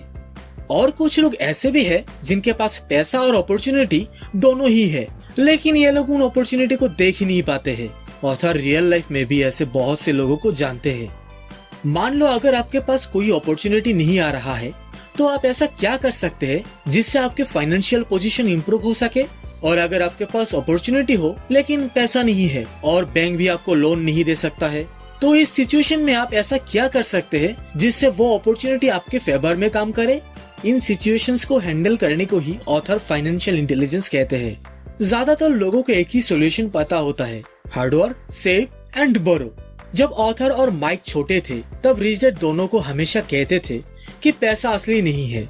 गरीब और मिडिल क्लास लोग पैसों के लिए काम करते हैं और अमीर लोग अपना पैसा खुद बनाते हैं। जितना तुम पैसों को असली मानोगे उतना ही कड़ी मेहनत से पैसों के लिए काम करने लगोगे। रिच डैड के हिसाब से हमारे माइंड ही सबसे पावरफुल एसेट है, इसलिए अगर कोई माइंड को अच्छे से ट्रेन कर पाए तो वो भी पल भर में ढेर सारा पैसा कमा सकता है। अगर यकीन नहीं हो रहा है तो किसी स्टॉक ट्रेडर से जाके बात करें। बहुत से ऐसे स्टॉक ट्रेडर है जो बहुत ही कम पैसों से शुरू करके आज करोड़ों में कमा रहा है।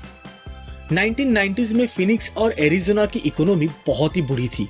उस समय ऑथर एक टीवी शो में देखा कि एक फाइनेंशियल प्लानर ने कहा अगर कोई हर महीने $100 सेव करने लगे तो आज से 40 साल बाद वो करोड़पति बन जाएंगे। यह सुनने में तो अच्छा लगता है और ज्यादातर लोग इस प्लान को ही मानेंगे, लेकिन इस प्लान के साथ प्रॉब्लम ये है कि इससे लोग जान ही नहीं पाएंगे कि उसके आसपास क्या हो रहा है।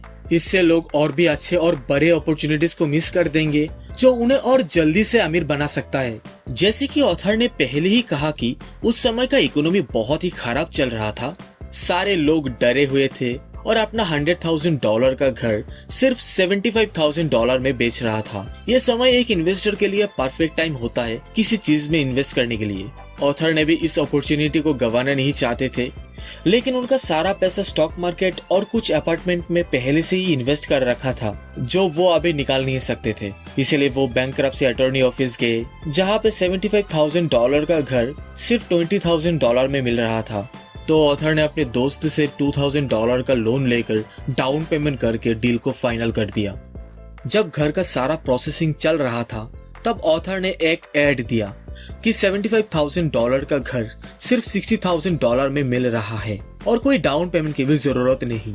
इसके बाद बहुत सारे बायर्स का कॉल आने लगा और जब घर लीगली ऑथर के नाम पे हो गया तो वो घर मिनटों में बिक गया। उस बायर से ऑथर ने $2,500 का प्रोसेसिंग फी मांगा जो उसने खुशी खुशी दे दिया। फिर ऑथर $2,000 के साथ और $200 ऐड करके अपने दोस्त को लौटा दिया। यहाँ पे ऑथर के दोस्त भी खुश, बायर भी खुश, अटॉर्नी भी खुश और ऑथर भी खुश। इस पूरे प्रोसेस में ऑथर को सिर्फ 5 घंटे लगे। हो सकता है कि आप जिस जगह पे रहते हैं वहाँ का इकोनॉमी और मार्केट सिस्टम डिफरेंट है, पर ऑथर यहाँ पे इस एग्जाम्पल के साथ हमें बस ये दिखाना चाहता है कि कैसे फाइनेंशियल इंटेलिजेंस की मदद से कम समय में बहुत ही ज्यादा पैसा बनाया जा सकता है। लेकिन वहीं पे अगर आप पैसा सेव करके उतना पैसा बनाने जाओ तो आपको सालों लग जाएंगे। तो अभी आप ये बताओ कि आपको कौन सी चीज ज्यादा मुश्किल लगता है, कड़ी मेहनत से काम करना, फिर टैक्स भरना और जो बचता है उसे सेव करना, और तो और आपके जो सेविंग्स है उसके इंटरेस्ट पे भी फिर से टैक्स भरना, या फिर कुछ समय लेके अपने फाइनेंशियल इंटेलिजेंस को डेवलप करके अपने दिमाग और एसेट कलम की ताकत को इस्तेमाल करना। ऑथर आगे कहते हैं अगर किसी के पास फाइनेंशियल इंटेलिजेंस हो तो उसके किसी भी इन्वेस्टमेंट पे जो रिस्क फैक्टर होता है वो कम हो जाता है। जो इन्वेस्टमेंट आपको रिस्की लगता है वही इन्वेस्टमेंट किसी और के लिए कम रिस्की लगता होगा। जैसे कि ऑथर खुद हाई रिस्क वाले स्टॉक्स में इन्वेस्ट करते हैं क्योंकि हाई रिस्क स्टॉक्स उन्हें रिटर्न भी ज्यादा ही देते हैं। ऑथर कहते हैं ये गैम्बलिंग नहीं है क्योंकि उन्हें पता है कि वो क्या कर रहा है। ये गैम्बलिंग तब होता अगर वो किसी चीज में इन्वेस्ट करके प्रे करने लग जाता। इसीलिए ऑथर लोगों को स्टॉक्स और रियल एस्टेट में इन्वेस्ट करने की बजाय पहले अपने फाइनेंशियल एजुकेशन पे इन्वेस्ट करने के लिए कहते हैं। ऑथर के हिसाब से अच्छे अपॉर्चुनिटीज को आंखों से नहीं देखा जा सकता है बल्कि दिमाग से देखा जाता है। लोगों के सामने अपॉर्चुनिटीज तो है, बस ये लोग फाइनेंशियली ट्रेंड नहीं है उन अपॉर्चुनिटीज को पहचानने के लिए, और इसीलिए ये लोग अमीर नहीं बन पाते हैं। ज्यादातर लोग अमीर नहीं है क्योंकि लोग हारने से ज्यादा डरते हैं। सैडली स्कूल में भी यही सिखाया जाता है कि गलती करना बुरी बात है और गलती करने में हमें सजा भी दिया जाता है, और इस चक्कर में हम ये भूल चुके हैं कि इंसान गलती कर करके ही कुछ सीखता है। हम गिर गिर के ही चलना सीख पाए, अगर हम गिरते ही नहीं तो चल भी नहीं पाते। लोग भूल चुके हैं कि फेलियर सक्सेस होने का एक प्रोसेस होता है। इसलिए जो लोग फेलियर को अवॉइड करते हैं वो लोग सक्सेस को भी अवॉइड कर रहा है। ऑथर के हिसाब से 2 तरीके का इन्वेस्टर होता है। पहले आते हैं वो लोग जो किसी stock broker, real estate company या फाइनेंशियल प्लानर के पास जाके mutual fund, stocks, bond, real estate पे इन्वेस्ट करते हैं। यह सबसे आसान तरीका है किसी चीज में इन्वेस्ट करने के लिए। दूसरे नंबर पे आते हैं वो लोग जो इन्वेस्टमेंट क्रिएट करते हैं। ये लोग और ज्यादा प्रोफेशनल होता है। रिच डैड ने भी ऑथर को इस टाइप का इन्वेस्टर बनने के लिए कहते थे। अगर आपको भी सेकंड टाइप के इन्वेस्टर बनना है तो आपको 3 स्किल्स डेवलप करना होगा। Number 1, find an opportunity that everyone else missed. अर्थात लोग आंखों से जिन अपॉर्चुनिटीज को मिस कर रहा है उन अपॉर्चुनिटीज को आपको दिमाग से देखना होगा। Number 2, raise money. अगर आपको भी सेकंड टाइप का इन्वेस्टर बनना है तो आपको बैंक के अलावा भी पैसा जुटाना आना चाहिए। Number 3, organise smart people.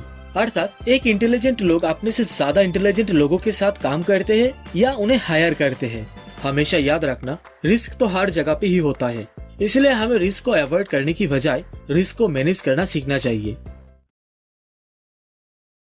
Author एक बार सिंगापुर गए थे एक न्यूज़पेपर में इंटरव्यू देने के लिए। वहाँ पे एक फीमेल रिपोर्टर ने उन्हें कहा कि एक दिन वो भी ऑथर की तरह बेस्ट सेलिंग ऑथर बनना चाहेंगे। ऑथर ने उस लड़की का लिखा हुआ कुछ आर्टिकल्स न्यूज़पेपर में पढ़ा था। उसका लिखने का स्टाइल बहुत ही अच्छा था, इसलिए ऑथर ने उस लड़की से कहा कि कौन सी चीज तुम्हें अपने सपने पूरे करने से रोक रही है। जवाब में उस लड़की ने कहा कि सभी कहते हैं मेरा नॉवेल्स बहुत अच्छा है, लेकिन होता कुछ नहीं, इसलिए मैं न्यूज़पेपर में काम करती हूँ। एटलीस्ट इससे मैं अपने बिल्स पे कर पाती हूँ। क्या आप मुझे कुछ सजेशंस देना चाहेंगे? फिर ऑथर उसे कहते हैं, सिंगापुर में मेरे एक दोस्त है जो लोगों को सेल्स के ट्रेनिंग देते हैं। तुमको भी उसका एक कोर्स लेना चाहिए जिससे तुम्हारा करियर इम्प्रूव होगा। यह सुन के ही वो लड़की गुस्सा हो गई और कहा, मेरे पास इंग्लिश लिटरेचर में मास्टर डिग्री है, मैं सेल्समैन बनने के लिए स्कूल क्यों जाऊँ? मैं एक प्रोफेशनल हूँ। मैं एक प्रोफेशन में ट्रेन होने के लिए स्कूल गई थी ताकि मुझे सेल्समैन बनना ना पड़े। और वैसे भी मुझे सेल्समैन से नफरत है क्योंकि इन लोगों को सिर्फ पैसा चाहिए होता है। तो आप मुझे ये बताइए मैं क्यों सेल्स की पढ़ाई करूं? ये कहने के बाद वो लड़की अपना ब्रीफकेस पैक करने लगी।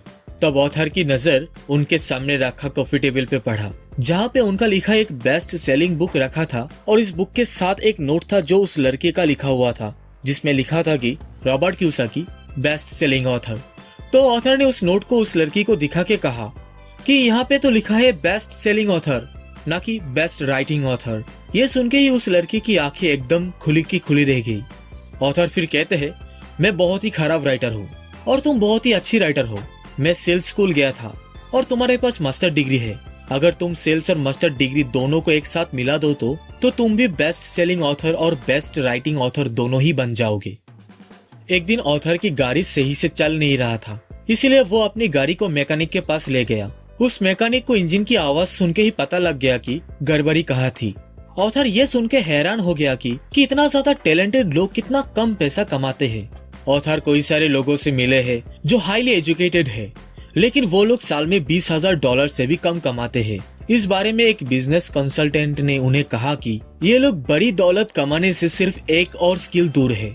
इस लाइन का मतलब उन लोगों को सिर्फ एक और स्किल सीखने की जरूरत है, उसके बाद उनके इनकम बहुत ही ज्यादा बढ़ सकता है। पिछले चैप्टर में ऑथर ने कहा कि कैसे लोग फाइनेंशियल स्किल की मदद से पैसा बनाते हैं, लेकिन जब बात आए पैसों की तब ज्यादातर लोगों को सिर्फ एक ही स्किल पता होता है और वो है कड़ी मेहनत से काम करना। इसका एक अच्छा एग्जाम्पल है वो फीमेल राइटर जो न्यूज़पेपर में काम करती है। अगर वो सेल्स एंड मार्केटिंग स्किल्स को सीख जाए तो उसकी इनकम बहुत ही ज्यादा बढ़ सकता है। ऑथर कहते हैं, अगर मैं उसकी जगह होता तो सेल्स, एडवर्टाइजिंग और कॉपीराइटिंग के कुछ कोर्स लेता, फिर न्यूज़पेपर में काम करने की बजाय किसी एडवर्टाइजिंग एजेंसी में काम करता। चाहे इसका में पैसा कम मिलते, लेकिन वो लड़की यहाँ सीख पाती कि सक्सेसफुल एडवर्टाइजिंग कैसे की जाती है, तो इससे वो अपनी बुक्स को और अच्छी तरीके से सेल कर पाती। ऑथर ने जब अपना पहला book if you want to be rich and happy don't go to school लिखा था, तब एक पब्लिशर ने उन्हें सजेस्ट किया कि इस बुक के टाइटल को चेंज करके द इकोनॉमिक्स ऑफ एजुकेशन रखना चाहिए। इसके जवाब में ऑथर ने उस पब्लिशर को कहा, इस टाइटल से सिर्फ मैं 2 ही बुक बेच पाऊंगा, एक मेरे फैमिली को और दूसरा मेरे बेस्ट फ्रेंड को, और वो भी फ्री में। ऑथर को मालूम था जो टाइटल उन्होंने अपने बुक के लिए सोचा वो काफी कंट्रोवर्शियल है, जो उन्हें बहुत ज्यादा पब्लिसिटी देंगे, और ऐसा ही हुआ। जिस वजह से उनकी बुक बहुत ज्यादा बिका। 1969 में ऑथर ग्रेजुएट हुए यूएस मर्चेंट मेरिन एकेडमी से। उसके बाद स्टैंडर्ड ऑयल ऑफ कैलिफोर्निया ने उन्हें हायर कर लिया। वहां पे उनको $42,000 सैलरी मिलता था और साथ में 5 महीने की वेकेशन भी था। ये उनके लिए एक बहुत ही अच्छा करियर ऑप्शन हो सकता था, लेकिन ऑथर ने 6 महीने के बाद वहां से रिजाइन करके मेरिन कॉर्प्स ज्वाइन कर लिया। ये सुन के ऑथर के जो एजुकेटेड डैड थे वो काफी दुखी हुए और उनके रिच डैड ने उन्हें कांग्रेचुलेट किया। स्कूल और वर्क प्लेस में स्पेशलाइजेशन का आइडिया बहुत ही पॉपुलर ओपिनियन है। ज्यादा पैसे कमाने के लिए या प्रमोशन के लिए हमें किसी पर्टिकुलर फील्ड में स्पेशलाइज्ड होना ही पड़ता है। इसीलिए डॉक्टर भी ऑर्थोपेडिक्स और पीडियाट्रिक्स जैसे स्पेशलिटी ढूंढते हैं। सिर्फ डॉक्टर ही नहीं, ये अकाउंटेंट्स, आर्किटेक्ट्स, लॉयर, पायलट जैसे कोई सारे लोगों में ही ये देखने को मिलता है। ऑथर के एजुकेटेड डैड भी इस आइडिया में बिलीव करते थे, लेकिन ऑथर के रिच डैड ऑथर को उसका उल्टा करने के लिए एनकरेज करता था। रिच डैड कहते थे, तुम्हें हर चीज के बारे में थोड़ा थोड़ा मालूम होना चाहिए।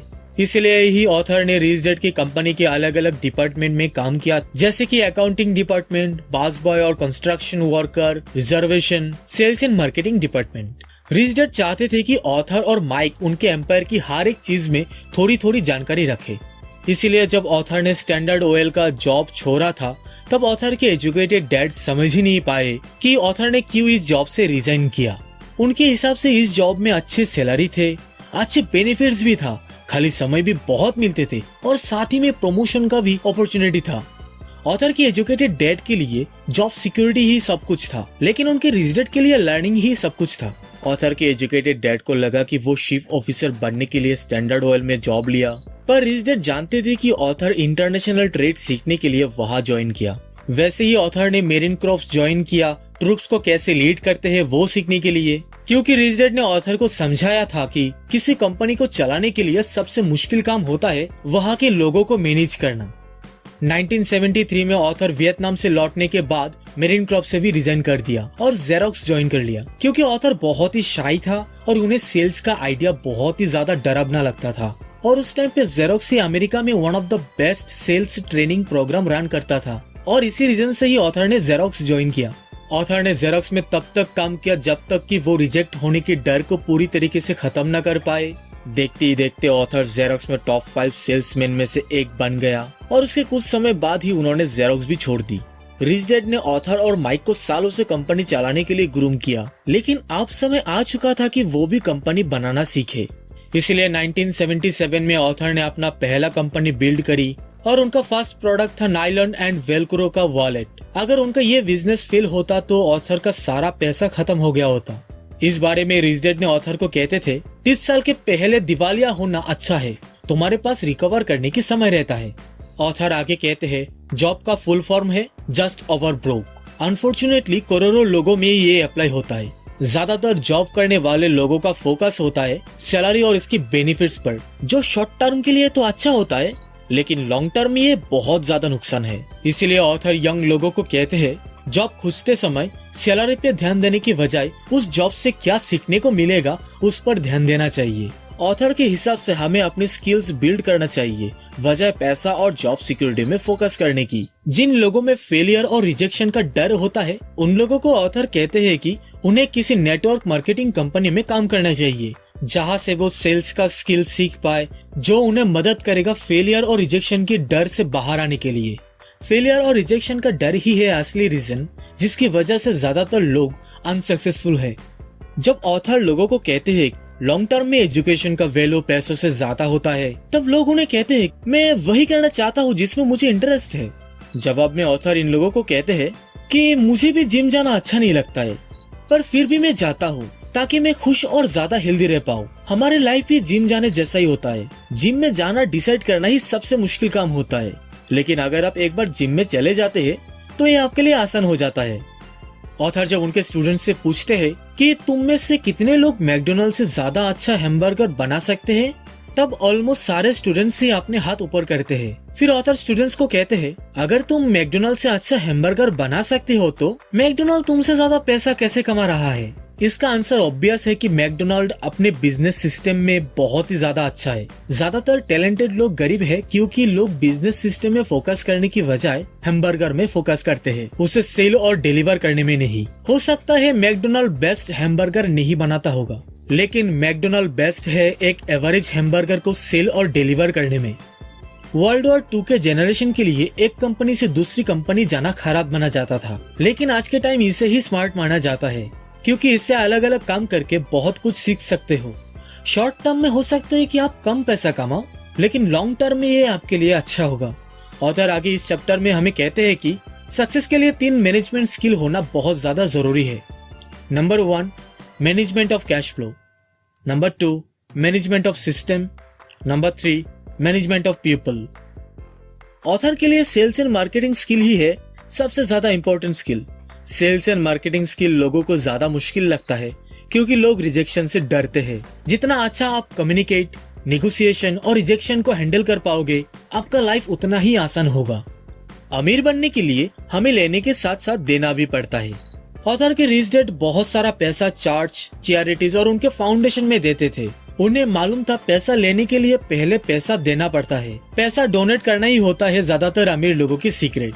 दूसरी तरफ उनके पोर डैड हमेशा कहते थे, जब मेरे पास एक्स्ट्रा पैसा आएगा तब मैं डोनेट करने वाला हूँ। लेकिन प्रॉब्लम ये था कि उनके पास कभी भी एक्स्ट्रा पैसा होता ही नहीं, इसलिए वो और ज्यादा मेहनत करते रहे पैसा कमाने के लिए और पैसों का सबसे इम्पोर्टेंट रोल में फोकस ही नहीं किया। पैसों का सबसे इम्पोर्टेंट रोल है give then you shall receive, लेकिन पोर डैड मानते थे receive then you give. Last में ऑथर कहते हैं कि उनके अंदर भी दोनों डैड का ही गुण है। वो एक तरफ एक कैपिटलिस्ट है जिन्हें पैसों से पैसा बनाने की खेल में बहुत ज्यादा मजा आता है, और दूसरी तरफ वो एक सोशली रिस्पॉन्सिबल टीचर भी है। फाइनेंशियली लिटरेट होने के बाद भी ऐसी 5 रीजंस होंगे जिसकी वजह से लोग अपने एसेट्स कलम को बिल्ड नहीं कर पाएंगे। वो 5 रीजंस है fear, cynicism, laziness, bad habit और एरोगेंस। तो इन ऑब्स्टेकल्स को दूर कैसे करें? Number 1, overcoming fear. ऑथर कहते हैं, मैं कभी भी ऐसे लोगों से नहीं मिला जो पैसा खोना पसंद करता है, और मैं कभी भी ऐसे अमीर लोगों से भी नहीं मिला जिन्होंने पैसा ना खोया हो। लेकिन मैं बहुत से गरीब लोगों से मिला हूँ जिन्होंने कभी भी एक भी पैसा नहीं गवाया है। पैसा खोने का डर तो सभी में होता है, अमीर लोगों में भी है। ये डर होना प्रॉब्लम नहीं है, प्रॉब्लम ये है आप अपने डर को कैसे हैंडल करते हैं, आप अपने हार को कैसे हैंडल करते हैं, अपने फेलियर को कैसे हैंडल करते हैं। और यही डिफरेंस अमीर लोगों को गरीब लोगों से अलग बनाता है। पैसों के मामले में डरना बुरी बात नहीं, तब भी आप अमीर बन सकते हैं। हम सभी किसी न किसी चीज में हीरो है और किसी चीज में डरपोक होते हैं। इस बारे में रिच डैड कहते हैं, अगर आप रिस्क लेने से डरते हैं तो आपको कम उम्र में शुरू करना चाहिए। अगर आप कम उम्र में शुरू करते हो तो आपके लिए अमीर बनना आसान होगा। लेकिन अगर आपके पास ज्यादा समय नहीं है और आपको रिटायर भी जल्दी होना है, तो आप अपने पैसे खोने का डर को कैसे हैंडल करेंगे? ऑथर के पोर डैड इस चीज को लेकर कभी भी बात नहीं की, लेकिन रिच डैड के हिसाब से इस बारे में हमें टेक्सान्स की तरह सोचना चाहिए। वो कहते थे टेक्सास में सब कुछ बड़ा होता है। जब टेक्सान्स जीतते हैं तब ये लोग बड़े जीत हासिल करते हैं, लेकिन जब ये लोग हारते हैं वो हार भी शानदार होता है। रिच डैड को टेक्सान्स के रिस्क, रिवॉर्ड और फेलियर के प्रति जो एटीट्यूड है वो उन्हें सबसे अच्छा लगता है। रिच डैड आगे ऑथर और माइक को कहते हैं, ज्यादातर लोग फाइनेंशियल सक्सेस हासिल नहीं कर पाते क्योंकि ये लोग बहुत ज्यादा सेफ खेलते हैं। लोग हारने से इतना ज्यादा डरते हैं कि वो आखिरकार हार ही जाते हैं। NFL क्वार्टरबैक फ्रैंक ट्रकिंटन के हिसाब से जीतने का मतलब है हार से ना डरना। ऑथर भी अपने लाइफ में देखा है कि जीत हमेशा हार के बाद ही मिलता है। फॉर एग्जाम्पल, ऑथर बाइक चलाना सीखने से पहले बहुत बार गिरे थे। ऑथर ने कोई भी ऐसे अमीर इंसान को नहीं देखा जो कभी भी पैसा नहीं खोया है। ज्यादातर लोग फाइनेंशियली जीत नहीं पाते क्योंकि उन्हें अमीर होने की खुशी से पैसा खोने का डर बहुत ज्यादा होता है। टेक्सास में एक कहावत है कि स्वर्ग तो सभी जाना चाहता है, लेकिन इसके लिए कोई भी मरना नहीं चाहता। ठीक वैसे ही लोग अमीर बनना तो चाहता है, लेकिन ये लोग पैसा खोना नहीं चाहता, और इसीलिए ये लोग कभी भी स्वर्ग भी नहीं जा पाते। टेक्सास के लोग अपने हार को भूलते नहीं, वो उससे इंस्पिरेशन लेते हैं। फेलियर उन लोगों को विनर बनने के लिए इंस्पायर करते हैं। ये फॉर्मूला सिर्फ टेक्सन्स के लिए नहीं है, ये हर एक विनर्स का फॉर्मूला है। इसलिए जब भी रिच डैड को फाइनेंशियली लॉस होता था तो वो डरते नहीं थे, क्योंकि उन्हें पता था ये फेलियर उन्हें और ज्यादा होशियार और मजबूत बना देगा। वो अपने हार को जीत में बदलना जानते थे, यही उन्हें विनर और दूसरों को लूजर बनाता था। विनर्स के लिए हार उन्हें इंस्पायर करते हैं और लूजर्स के लिए हार उन्हें डिफीट करते हैं। और यही विनर्स का सबसे बड़ा सीक्रेट है जो लूजर्स को नहीं पता होता है। अगर आपके पास कम पैसा है और आपको अमीर बनना है तो आपको सबसे पहले फोकस करना पड़ेगा, बैलेंस नहीं। किसी भी सक्सेसफुल इंसान को देखो तो मिलेगा उनके शुरुआत के टाइम पे ये लोग बैलेंस नहीं थे। जो लोग बैलेंस होते हैं वो कहीं नहीं जा पाते। तो अगर आपको प्रोग्रेस करना है तो आपको अनबैलेंस होना पड़ेगा। Thomas Edison, Bill Gates, Donald Trump, George Soros, ये लोग बैलेंस नहीं थे, ये लोग फोकस्ड थे। अगर आपका सपना रेट रेस से बाहर आना है तो सबसे पहले खुद को एक सवाल पूछो कि मैं फेलियर को कैसे रेस्पॉन्ड करने वाला हूँ। अगर फेलियर आपको जीत के लिए इंस्पायर करते हैं तो शायद आपको उस सपने पूरा करने के लिए जाना चाहिए। अगर फेलियर आपको कमजोर बना देता है तो आपको सेफ खेलना चाहिए, लेकिन शुरुआत जल्दी अर्थात कम उम्र में करना चाहिए। खुद का एसेट्स कलम बिल्ड करना एक गेम होता है जिसके लिए आपका एटीट्यूड बहुत बड़ा रोल प्ले करेगा। इसके लिए गट्स, पेशेंस और फेलियर झेलने की ताकत होना चाहिए। Number 2, overcoming cynicism. हम सभी चिकन लिटिल बन जाते हैं जब भी हमारे थॉट्स में फियर और डाउट आ जाते हैं, जैसे कि मैं स्मार्ट नहीं हूँ, मैं बहुत ज्यादा अच्छा नहीं हूँ, वो मुझसे ज्यादा बेहतर है।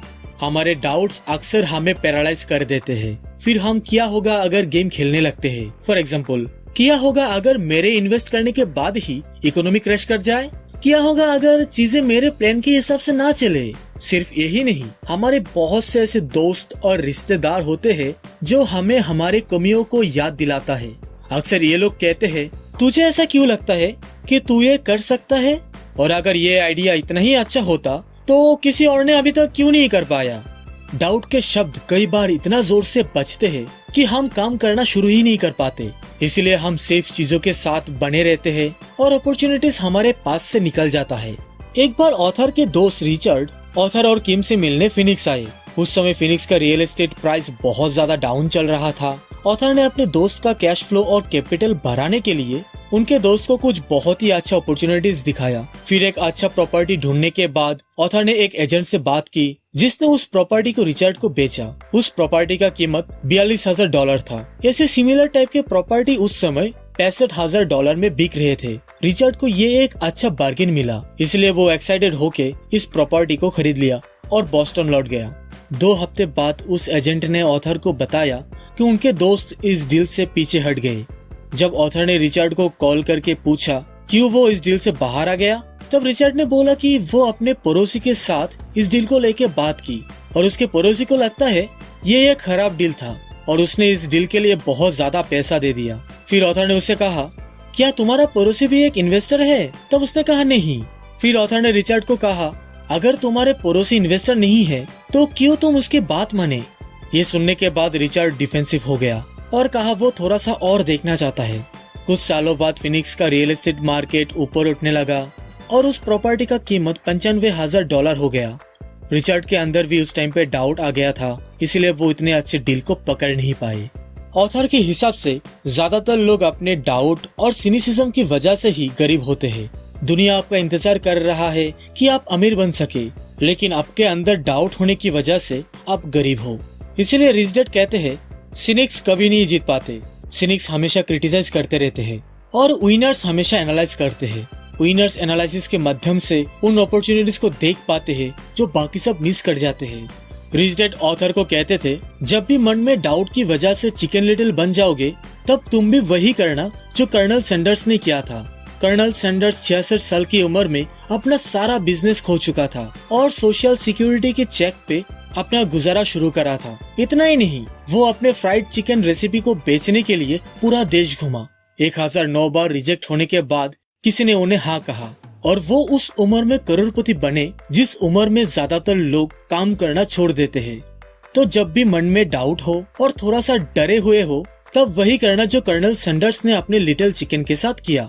उन्होंने उसे फ्राई कर लिया था। Number 3, overcoming laziness. ज्यादातर बिजी रहने वाले लोग अक्सर लेजी होते हैं। ऑथर ऐसे लोगों से मिलते रहते हैं जो इतना बिजी होते हैं कि ये लोग अपने पैसों का ख्याल ही नहीं रख पाते हैं, और ऐसे भी लोग हैं जो बिजी होने की वजह से ये लोग अपने हेल्थ का भी ख्याल नहीं रख पाते हैं। ये लोग खुद को बिजी रखते हैं किसी चीज को अवॉइड करने के लिए। अगर ये लोग किसी काम या अपने बच्चों के साथ बिजी नहीं है तो ये लोग टीवी देखने, फिशिंग करने, गोल्फ खेलने या शॉपिंग करने में बिजी रहता है। इन लोगों को पता होता है कि ये लोग किसी चीज को अवॉइड कर रहे हैं जो काफी इम्पोर्टेंट है, और यही है सबसे common laziness bye staying busy. तो इस लेजीनेस का क्योर क्या है? इसका आंसर है थोड़ा सा ग्रीड। अगर आपके अंदर थोड़ा सा ग्रीड और कुछ अच्छा करने का डिजायर ना हो तो आप कुछ प्रोग्रेस नहीं कर पाओगे। जब भी खुद को पाओगे कि कुछ ऐसी चीजें अवॉइड कर रहे हो जो आपको करना चाहिए, तब खुद को पूछो कि ये करके मुझे क्या मिलेगा। थोड़ा सा ग्रीडी होना ही बेस्ट क्योर है लेजीनेस का। बस याद रखना, किसी भी चीज में टू मच अच्छी बात नहीं है। रिच डैड कहते हैं एक लेजी माइंड हमेशा सोचता है मैं ये अफोर्ड नहीं कर सकता। रिच डैड के हिसाब से मैं ये अफोर्ड नहीं कर सकता कहने से हमारे दिमाग काम करना बंद कर देता है। लेकिन जब भी हम क्वेश्चन पूछते हैं कि मैं इस चीज को कैसे अफोर्ड कर सकता हूँ, तब हमारे दिमाग काम करता है और उस क्वेश्चन का आंसर ढूंढने में मजबूर होता है। ह्यूमन स्पिरिट बहुत पावरफुल है, ये कुछ भी कर सकता है, लेकिन हमारे लेजी माइंड हमेशा कहते रहते हैं मैं ये अफोर्ड नहीं कर सकता हूँ। हमारे स्पिरिट चिक चिक के कहते हैं कम ऑन, जिम में चल के वर्कआउट करते हैं। लेकिन हमारे लेजी माइंड कहते हैं आज मैं बहुत थक गया हूँ, आज मैंने बहुत काम किया है। हमारे स्पिरिट कहते हैं मैं गरीबी से थक चुका हूँ, चलो यहाँ से निकलते हैं और अमीर बनते हैं। लेकिन लेजी माइंड कहते हैं अमीर लोग लालची होता है और इतना झंझट कौन उठाए, ये सेफ नहीं है, मेरा पैसा डूब सकता है। तो इस लेजी माइंड को हराने के लिए आपको थोड़ा सा तो ग्रीडी होना ही पड़ेगा। Number 4, overcoming bad habit. हमारे लाइफ में बैड हैबिट्स का असर एजुकेशन से ज्यादा होता है। फॉर एग्जाम्पल, आर्नल्ड श्वार्ज़नेगर की एक फिल्म देखने के बाद ऑथर के एक दोस्त ने कहा मैं चाहता हूँ कि मेरे बॉडी भी श्वार्ज़नेगर जैसा हो। एक और दोस्त ने कहा मैंने सुना कि वो हर रोज जिम जाता है और वर्कआउट करता है। फिर ग्रुप के एक सिनिक ने कहा न, मुझे यकीन है कि वो इस तरीके से पैदा हुआ होगा। आर्नल्ड की बात छोड़ो, चलो बियर पीते हैं। ये एक एग्जाम्पल है कैसे बैड हैबिट्स हमारे बिहेवियर को कंट्रोल करता है। एक बार ऑथर रिच डैड से जब अमीर लोगों की हैबिट्स के बारे में पूछा, तब रिच डैड ने ऑथर को कहा कि तुम्हारे डैड बिल्स कब पे करते हैं?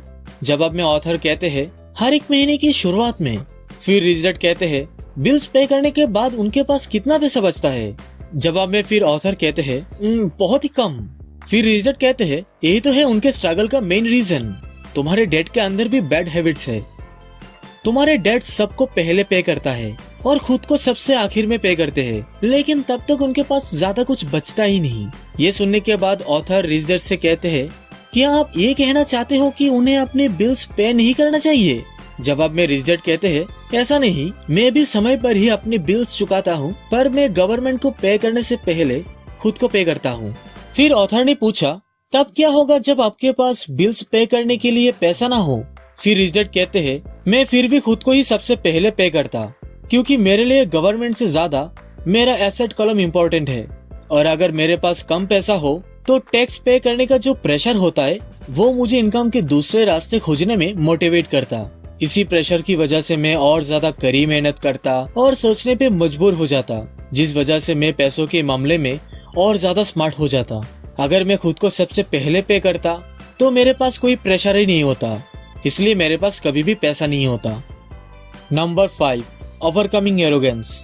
ऑथर कहते हैं जो चीज मुझे पता है उसकी वजह से मैं पैसा कमाता हूँ, लेकिन जो चीज मुझे पता नहीं होता है उसकी वजह से मुझे पैसा गंवाना पड़ता है। जितनी भी बार ऑथर ने अहंकार किया है उतनी ही बार उन्होंने पैसा खोया है, क्योंकि अहंकार में डूबे हुए व्यक्ति को हमेशा लगता है कि जो चीज वो नहीं जानते हैं वो चीज इम्पोर्टेंट नहीं है, और ज्यादातर लोग अपने अहंकार से अपने इग्नोरेंस को छुपाते हैं। तो अगर आप किसी सब्जेक्ट के बारे में अनजान हो तो आप उस फील्ड में किसी एक्सपर्ट को ढूंढकर या उस सब्जेक्ट में किसी अच्छी बुक पढ़कर खुद को एजुकेट करना शुरू करें। ऑथर के हिसाब से हम सभी के अंदर फाइनेंशियल जीनियस होता है, लेकिन हमारा फाइनेंशियल जीनियस सोया हुआ है और उसे जगाना पड़ता है। ये सोया हुआ है क्योंकि हम सब अपने कल्चर की वजह से ये बिलीव करते हैं कि पैसों के लिए प्यार सारे बुराइयों का जड़ है। हमारे कल्चर हम सबको किसी प्रोफेशन में जाने के लिए एनकरेज करते हैं ताकि हम सब पैसों के लिए काम कर सके, लेकिन इससे हम ये नहीं सीख पाते कि कैसे पैसों को अपने लिए काम पे लगाया जाए। और ज्यादातर लोग इस रास्ते में चलते हैं क्योंकि जॉब ढूंढना और पैसों के लिए काम करना आसान होता है। अगर आप इन लोगों में से एक नहीं है तो ऑथर आपको 10 ऐसी स्टेप्स के बारे में कहता है जिसे फॉलो करने से आपका फाइनेंशियल जीनियस भी जाग उठेंगे। Number 1, find a reason greater than reality, the power of spirit. अगर आप लोगों से पूछे क्या आप अमीर या फाइनेंशियली फ्री होना चाहेंगे तो हर कोई हाँ ही कहेगा, लेकिन फिर रियलिटी उन लोगों पे हावी होने लगते हैं क्योंकि अमीर होने के लिए आपको लंबे रास्ते चलना पड़ता है। उस रास्ते पे आपको ऊंचे ऊंचे पहाड़ों को भी चढ़ाई करना पड़ता है और इसी कारण से ही ज्यादातर लोग पैसों के लिए काम करते हैं क्योंकि पैसों के लिए काम करना आसान होता है। एक बार ऑथर एक यंग लड़की से मिले। उस लड़की का सपना था कि वो यूएस ओलंपिक टीम से स्विमिंग करे। उस सपने को पूरा करने के लिए उस लड़की ने हर सुबह स्कूल जाने से पहले 3 घंटा स्विमिंग प्रैक्टिस करती थी और वो अपने दोस्तों के साथ भी किसी पार्टी में भी नहीं जाती थी। जब ऑथर ने उस लड़की से पूछा आपकी सुपर ह्यूमन एम्बिशन और सेक्रीफाइस के पीछे क्या कारण है, तो उसने उन्हें कहा मैं ये मेरे लिए और जो लोग मुझसे प्यार करते हैं उनके लिए करती हूँ। ये प्यार ही मुझसे सभी सेक्रीफाइस करने के लिए मदद करता है। जब लोग ऑथर से पूछते हैं अमीर होने के पीछे आपका कारण क्या है, जवाब में ऑथर उन लोगों को कहते हैं ये उनके कुछ डीप इमोशनल रीजन से जो क्या चाहता हूँ और क्या नहीं चाहता हूँ इन दोनों के कॉम्बिनेशन से बने। फॉर एग्जाम्पल, मैं सारी जिंदगी काम नहीं करना चाहता हूँ। मैं अपने पेरेंट्स जैसे जॉब सिक्योरिटी और शबर्ब्स में घर नहीं चाहता हूँ। मैं किसी की एम्प्लॉय बनना नहीं चाहता हूँ। मैं सारी दुनिया घूमना चाहता हूँ और जिंदगी को अपने हिसाब से जीना चाहता हूँ। मैं ये सब यंग रहते हुए ही करना चाहता हूँ। मैं आजाद होना चाहता हूँ। मैं अपने समय और जिंदगी में कंट्रोल पाना चाहता हूँ। मैं चाहता हूँ कि मेरा पैसा मेरे लिए काम करे। ये तो थे ऑथर के कुछ डीप इमोशनल रीजंस। आपका रीजन क्या है? अगर आपका डीप इमोशनल रीजन स्ट्रॉन्ग नहीं है तो आपके ऊपर रियलिटी हमेशा हावी होगा। ऑथर ने काफी बार अपना पैसा गवाया, काफी सेटबैक्स भी मिले और क्योंकि उनका डीप इमोशनल रीजंस काफी स्ट्रॉन्ग था इसलिए वो हर बार खड़े हो पाए और आगे बढ़ते रहे। अगर लाइफ में आपके पास कोई स्ट्रॉन्ग इमोशनल रीजन और पर्पस नहीं है तो जिंदगी में आपको हर एक चीज मुश्किल ही होगा। Number 2, make daily choices, the power of choice. हर कोई अपना चॉइस खुद करना चाहता है और इसी कारण से लोग फ्री कंट्री में रहना पसंद करते हैं। हमारे हाथ के हर एक डॉलर से हम फ्यूचर में गरीब, मिडिल क्लास या अमीर बनना चूज कर सकते हैं। हमारे स्पेंडिंग हैबिट्स हमें ये दर्शाता है कि हम कौन हैं। जब ऑथर छोटा था तभी उन्होंने अमीर बनने का चॉइस किया था। उन्हें पता था कि अमीर बनने के लिए उन्हें रियल एसेट्स इकट्ठा करना सीखना होगा और उनके बेस्ट फ्रेंड माइक को एसेट वाला कलम विरासत में मिला, लेकिन फिर भी उसे उस एसेट कलम को बनाए रखना सीखना था। बहुत से ऐसे अमीर परिवार है जो अपने एसेट उनके अगली जनरेशन को देने के बाद वो उन एसेट्स को खो देते हैं क्योंकि उन्हें उन एसेट्स को संभालने के लिए कोई फाइनेंशियल ट्रेनिंग ही नहीं मिला होता है। दुनिया के 90% पॉपुलेशन सोचते हैं अमीर बनना बहुत ही झंझट का काम है, इसीलिए ये लोग कहते हैं मैं पैसों में इंटरेस्ट नहीं हूँ, मैं कभी अमीर नहीं बन पाऊंगा, मुझे अभी चिंता करने की जरूरत नहीं है क्योंकि मैं अभी भी बहुत यंग हूँ। जब मैं थोड़ा सा पैसा कमा लूंगा तब मैं अपने फ्यूचर की चिंता करने वाला हूँ। इस तरीके की बात बोलने वाले लोगों से उनके 2 सबसे बड़े एसेट्स उनके पास से चले जाते हैं। एक है टाइम। टाइम हर एक इंसान की सबसे कीमती एसेट है और दूसरा है लर्निंग। आपके पास पैसा नहीं इसलिए आप कुछ नहीं सीख पाए, ये बहाना नहीं दे सकते। आपके पास हर एक दिन ऑप्शन होता है चूज करने के लिए। आप खुद से चूज कर सकते हो कि आप अपने टाइम, मनी और लर्निंग से हर एक दिन क्या करना चाहते हैं। हमेशा याद रखना आपका रियल एसेट है आपका माइंड और आपका माइंड ही है सबसे पावरफुल टूल। इसीलिए पहले अपने एजुकेशन में इन्वेस्ट करें। करीबन 90% लोग अपने लिए टीवी खरीदते हैं और सिर्फ 10% लोग हैं जो अपने लिए बुक्स खरीदते हैं। ज्यादातर लोग पहले इन्वेस्टमेंट के बारे में सीखने की बजाय पहले इन्वेस्टमेंट को ही बाय कर लेते हैं। ऑथर ये देख के काफी हैरान है कि लोग अपने सबसे बड़े एसेट माइंड पे इन्वेस्ट ना करके स्टॉक या रियल एस्टेट बाय करने लगते हैं। आपने ये क्या 2 स्टॉक्स और रियल एस्टेट खरीद लिया, इसका मतलब ये नहीं है कि आप इन चीजों में एक्सपर्ट बन चुके हो। Number 3, choose friends carefully, the power of association. Author के ऐसे दोस्त थे जो साल में करोड़ों कमाते हैं और ऐसे भी दोस्त थे जो गरीब है। दोनों से उन्हें कुछ ना कुछ सीखने को मिला। उनके जिन दोस्तों के पास पैसा है वो लोग पैसों के बारे में बात करने में ज्यादा पसंद करते हैं। दूसरी तरफ उनके जो दोस्त गरीब है वो लोग कभी भी पैसा, बिजनेस या इन्वेस्टमेंट को लेकर बात नहीं करते थे। इन चीजों को लेकर बात करना ये लोग खराब मानते थे। तो ऑथर ने अपने गरीब दोस्तों से ये सीखा कि जिंदगी में क्या नहीं करना चाहिए। ऑथर के हिसाब से दौलत बिल्ड करने में सबसे मुश्किल काम होता है खुद से हमेशा सच कहना और भीड़ से अलग चलना। मार्केट में जो लोग जल्दबाजी करते हैं वही लोग सबसे पहले वाइप आउट होते हैं। स्मार्ट इन्वेस्टर मार्केट की टाइमिंग को नहीं देखते हैं। अगर ये लोग एक वेव मिस करते हैं तो दूसरे वेव के लिए मार्केट में पोजीशन बनाते हैं। ये करना ज्यादातर इन्वेस्टर के लिए मुश्किल काम होता है क्योंकि किसी भी इन्वेस्टमेंट को खरीदना सबसे डरावना होता है। Number 4, master a formula then learn a new one, the power of learning quickly. आप जो पढ़ते हो वही बनते हो, इसलिए आपको सोच समझ के पढ़ना चाहिए क्योंकि आपका माइंड इतना पावरफुल है कि आप जिस चीज के बारे में अपना दिमाग लगाओगे आप भी वही बन जाओगे। जैसे कि अगर आप कुकिंग के बारे में पढ़ते हैं तो आप कुक बन जाओगे, और अगर आपको कुकिंग सीखना नहीं है तो आपको कुछ और पढ़ना चाहिए। जब बात आए पैसों की, तब ज्यादातर लोगों के पास एक ही फॉर्मूला होता है जो उन्होंने स्कूल में सीखा था, और वो फॉर्मूला है पैसों के लिए काम करना। तो अगर आप जो कर रहे हो उससे टायर्ड हो चुके हो या है ना पैसा नहीं कमा पा रहे हो, तो इस केस में आपको पैसा बनाने का दूसरा फॉर्मूला ढूंढ लेना चाहिए। जब ऑथर 26 साल के थे तब उन्होंने वीकेंड पर रियल एस्टेट फोरक्लोजर के ऊपर एक क्लास ज्वाइन की और वहां से एक फॉर्मूला सीखा। ऑथर जब जेरोक्स के लिए काम कर रहे थे तब उन्होंने खाली समय में उस फॉर्मूला को मास्टर करने की कोशिश करता रहा। इस फॉर्मूला की मदद से उन्होंने करोड़ों कमाया। एक बार जब ऑथर ने इस फॉर्मूला को मास्टर कर लिया तब वो नया फॉर्मूला ढूंढने लगे। दुनिया आज बहुत जल्द बदल रहा है, इसलिए आप कितना जानते हो वो ज्यादा मैटर नहीं करता, क्योंकि अक्सर आप जो चीज के बारे में जानते हो वो ऑलरेडी पुराना हो चुका है। इस कारण से आज आपको फास्ट लर्नर बनना होगा। ये एक प्राइसलेस स्किल है। नंबर 5, पे yourself first, the power of self discipline. Author कहते हैं अगर आप खुद को कंट्रोल नहीं कर पाते हैं तो अमीर बनने के बारे में सोचना भी मत। इस बात का कोई सेंस नहीं बनता कि आप पहले इन्वेस्ट करें, पैसा बनाए और फिर सारा पैसा उड़ा दे। लैक ऑफ सेल्फ डिसिप्लिन की वजह से ही ज्यादातर लॉटरी विनर्स कुछ समय के बाद फिर से वो अपने पुराने हाल में चले आते हैं। लैक ऑफ सेल्फ डिसिप्लिन के कारण से ही लोगों का सैलरी इंक्रीज होने पर वो मार्केट जाके नई कार खरीद लेते हैं या कोई घूमने चले जाते हैं। ऑथर के हिसाब से people, personal time, cash flow, ये 3 मैनेजमेंट स्किल सबसे इम्पोर्टेंट है किसी भी चीज में, चाहे वो बिजनेस, फैमिली, चैरिटेबल ऑर्गेनाइजेशन या कोई सिटी और नेशन ही क्यों ना हो। ऑथर खुद को पहले पे करने में बहुत ज्यादा मानते हैं। पे योरसेल्फ फर्स्ट का मतलब अपने एसेट्स कलम को बिल्ड करना। जो लोग खुद को पहले पे करते हैं उन लोगों को जॉब से जो सैलरी मिलते हैं उससे पहले अपने लिए एसेट्स बाय करते हैं और फिर बिल्स पे या किसी चीज में एक्सपेंस करते हैं। क्योंकि 90% लोग खुद को सबसे लास्ट में पे करते हैं, इसलिए ये लोग कड़ी मेहनत से काम करते रहते हैं, और जब ये लोग काम नहीं कर पाते हैं तब उन्हें गवर्नमेंट सपोर्ट की जरूरत पड़ती है। नंबर 6, पे your brokers well, the power of good advice.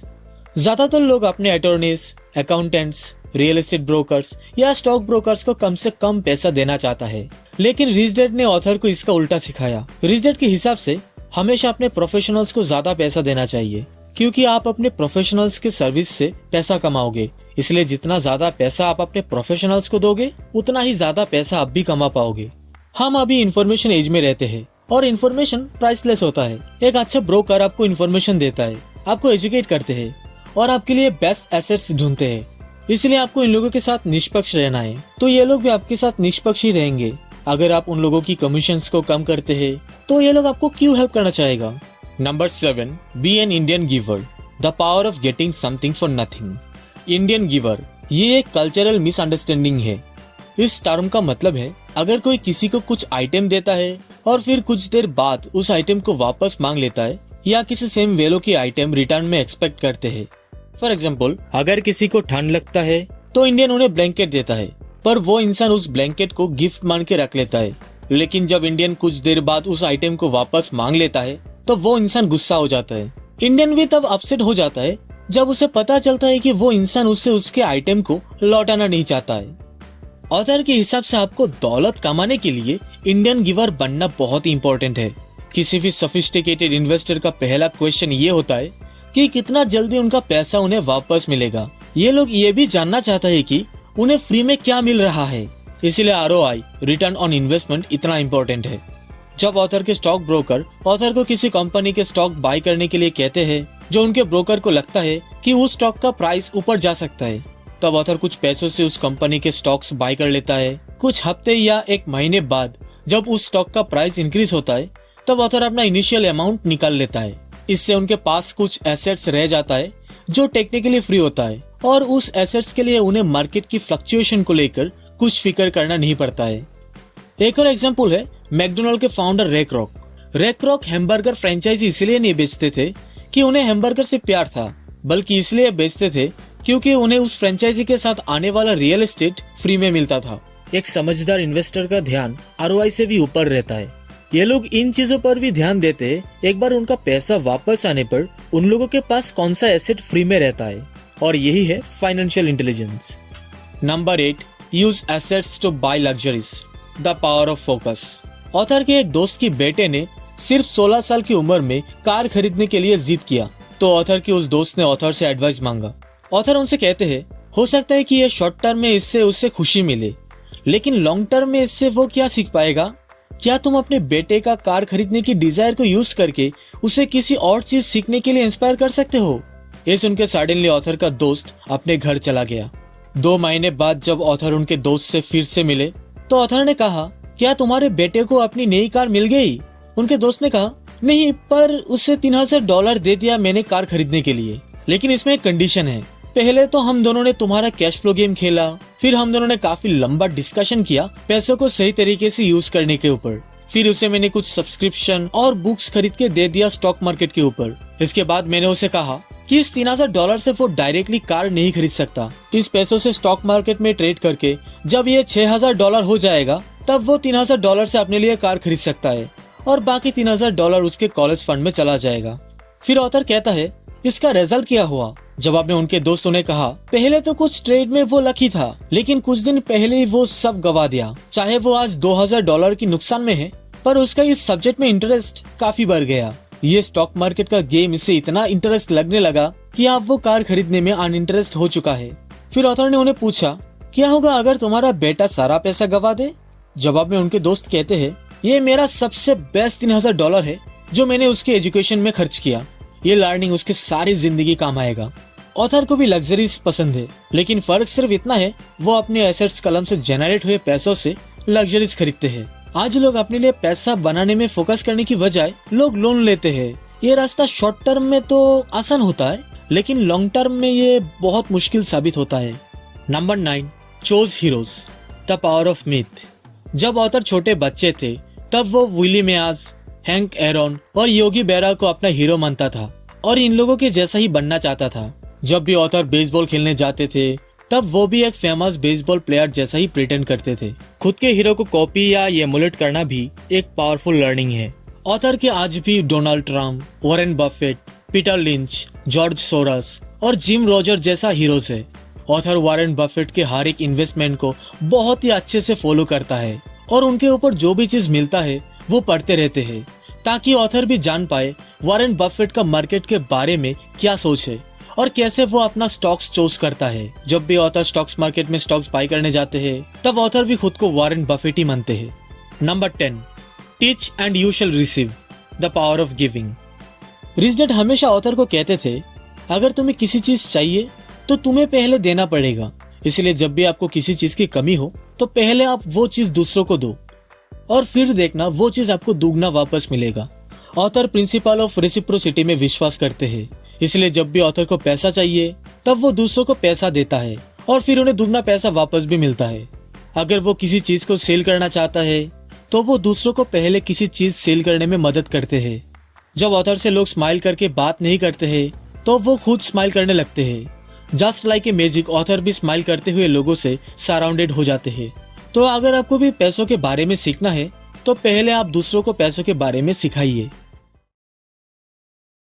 Author Robert Kiyosaki ने इस चैप्टर में हम सभी के लिए कुछ ऐसी बातें शेयर किया है जो वो खुद करते थे।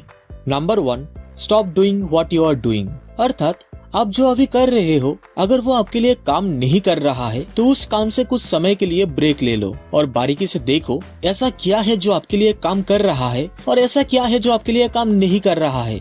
किसी चीज को बार बार सेम तरीके से करके कुछ अलग रिजल्ट एक्सपेक्ट करना एक पागलपन है। अगर कोई चीज आपके लिए काम नहीं कर रहा है तो कुछ नया करने की कोशिश करें।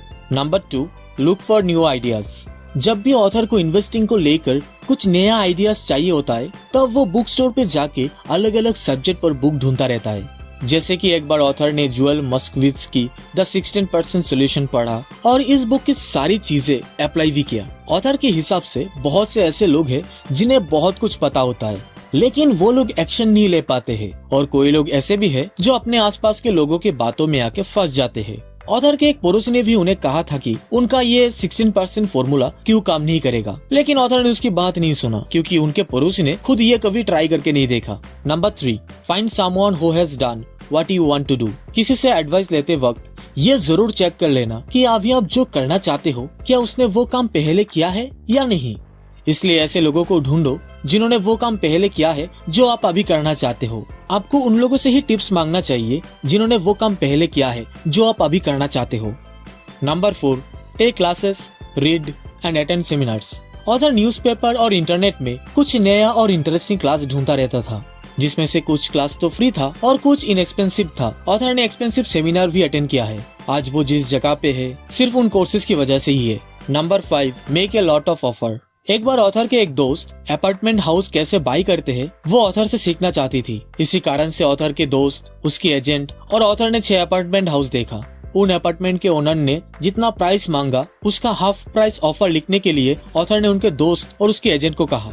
ये सुन के ऑथर के दोस्त और उसके एजेंट को ऑलमोस्ट हार्ट अटैक आ गया। उनके दोस्त और उसके एजेंट को लगा इतना कम प्राइस ऑफर करने से हाउस ओनर ऑफेंड हो सकता है। इस बारे में ऑथर कहते हैं, आपको किसी भी चीज की असली कीमत तब तक पता नहीं होगा जब तक आपके सामने डील करने के लिए कोई दूसरी पार्टी ना हो, और ज्यादातर समय सेलर्स काफी ज्यादा पैसा ही मांगते हैं। ये बहुत ही कम होता है कि कोई सेलर्स किसी भी चीज की असली कीमत से काफी कम पैसा मांगा हो। हमेशा याद रखना, बाय और सेल करना एक फन गेम है, इसीलिए ऑफर करते रहना। हो सकता है कोई हाँ कह दे।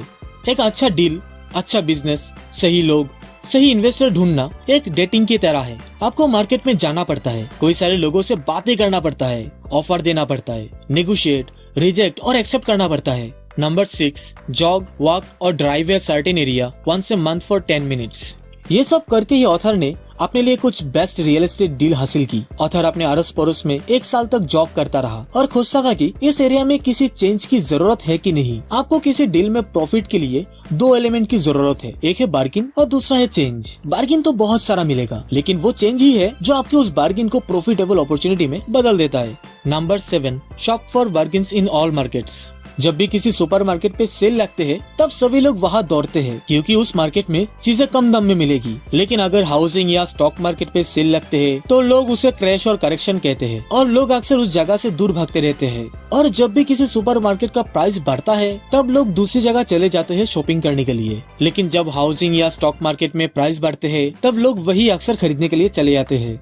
Number 8, look in the right places. Author के एक पड़ोसी ने कंडोमिनियम खरीदा $1,00,000 में। ऑथर ने भी उसकी बगल में $50,000 में दिखने में सेम कंडो खरीदा। उसके पड़ोसी ने उन्हें कहा कि वो अब प्राइस बढ़ने का इंतजार कर रहा है। तो जवाब में ऑथर उन्हें कहते हैं, प्रॉफिट खरीदने समय होता है, बेचने पे नहीं।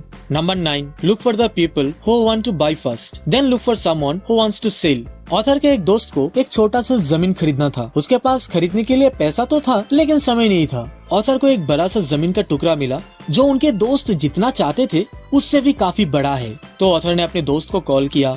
उनके दोस्त ने कहा उसे सिर्फ इस जमीन से छोटा सा टुकड़ा चाहिए। तो ऑथर ने उनके दोस्त को उस जमीन का प्राइस बता दिया। फिर उनके दोस्त ने उस जमीन को खरीद लिया और बाकी बचा हुआ जमीन का हिस्सा ऑथर फ्री में रख लिया। तो moral of the story, by the pi and cut it in pieces. ज्यादातर लोग हमेशा वही चीजें ढूंढते हैं जो वो एफोर्ड कर सकता है, इसीलिए लोग काफी छोटी चीजें खोजते हैं। अगर आपको अमीर बनना है तो आपका सोच बड़ा होना चाहिए। Number 10, think big. रिटेलर से ज्यादा सामान खरीदने से डिस्काउंट देते हैं क्योंकि बिजनेस करने वाले लोग ज्यादा खर्च करने वाले लोगों को पसंद करते हैं। चाहे आप कितना भी छोटा हो, आपका सोच बड़ा होना चाहिए। जब ऑथर को अपनी कंपनी के लिए कंप्यूटर खरीदना था तब वो अपने कुछ दोस्तों को कॉल करके पूछा क्या उन्हें भी कंप्यूटर खरीदना है या नहीं। फिर ये लोग डिफरेंट डीलर से मिले क्योंकि इन लोगों को बहुत सी कंप्यूटर एक साथ बाय करना था। इसीलिए ऑथर और उनके दोस्तों को एक बढ़िया सी डील मिल गया। ऑथर सेम चीज अपने स्टॉक्स के साथ भी किया है। ऑथर के हिसाब से छोटे लोग छोटे रहते हैं क्योंकि ये लोग छोटा सोचता है और अकेला ही काम करता है। Number 11, learn from history. हमेशा याद रखना, जितने भी बड़े कंपनी स्टॉक मार्केट पे लिस्टेड है वो सब कभी ना कभी छोटे कंपनी थे। कर्नल सैंडर्स भी 60 साल के बाद ही अमीर बने थे और बिल गेट्स ने भी 30 साल के पहले ही अमीर बने थे। आपका एज मैटर नहीं करता, ये इस कहावत की एक बहुत ही अच्छा एग्जाम्पल है। Number 12, action always beats inaction.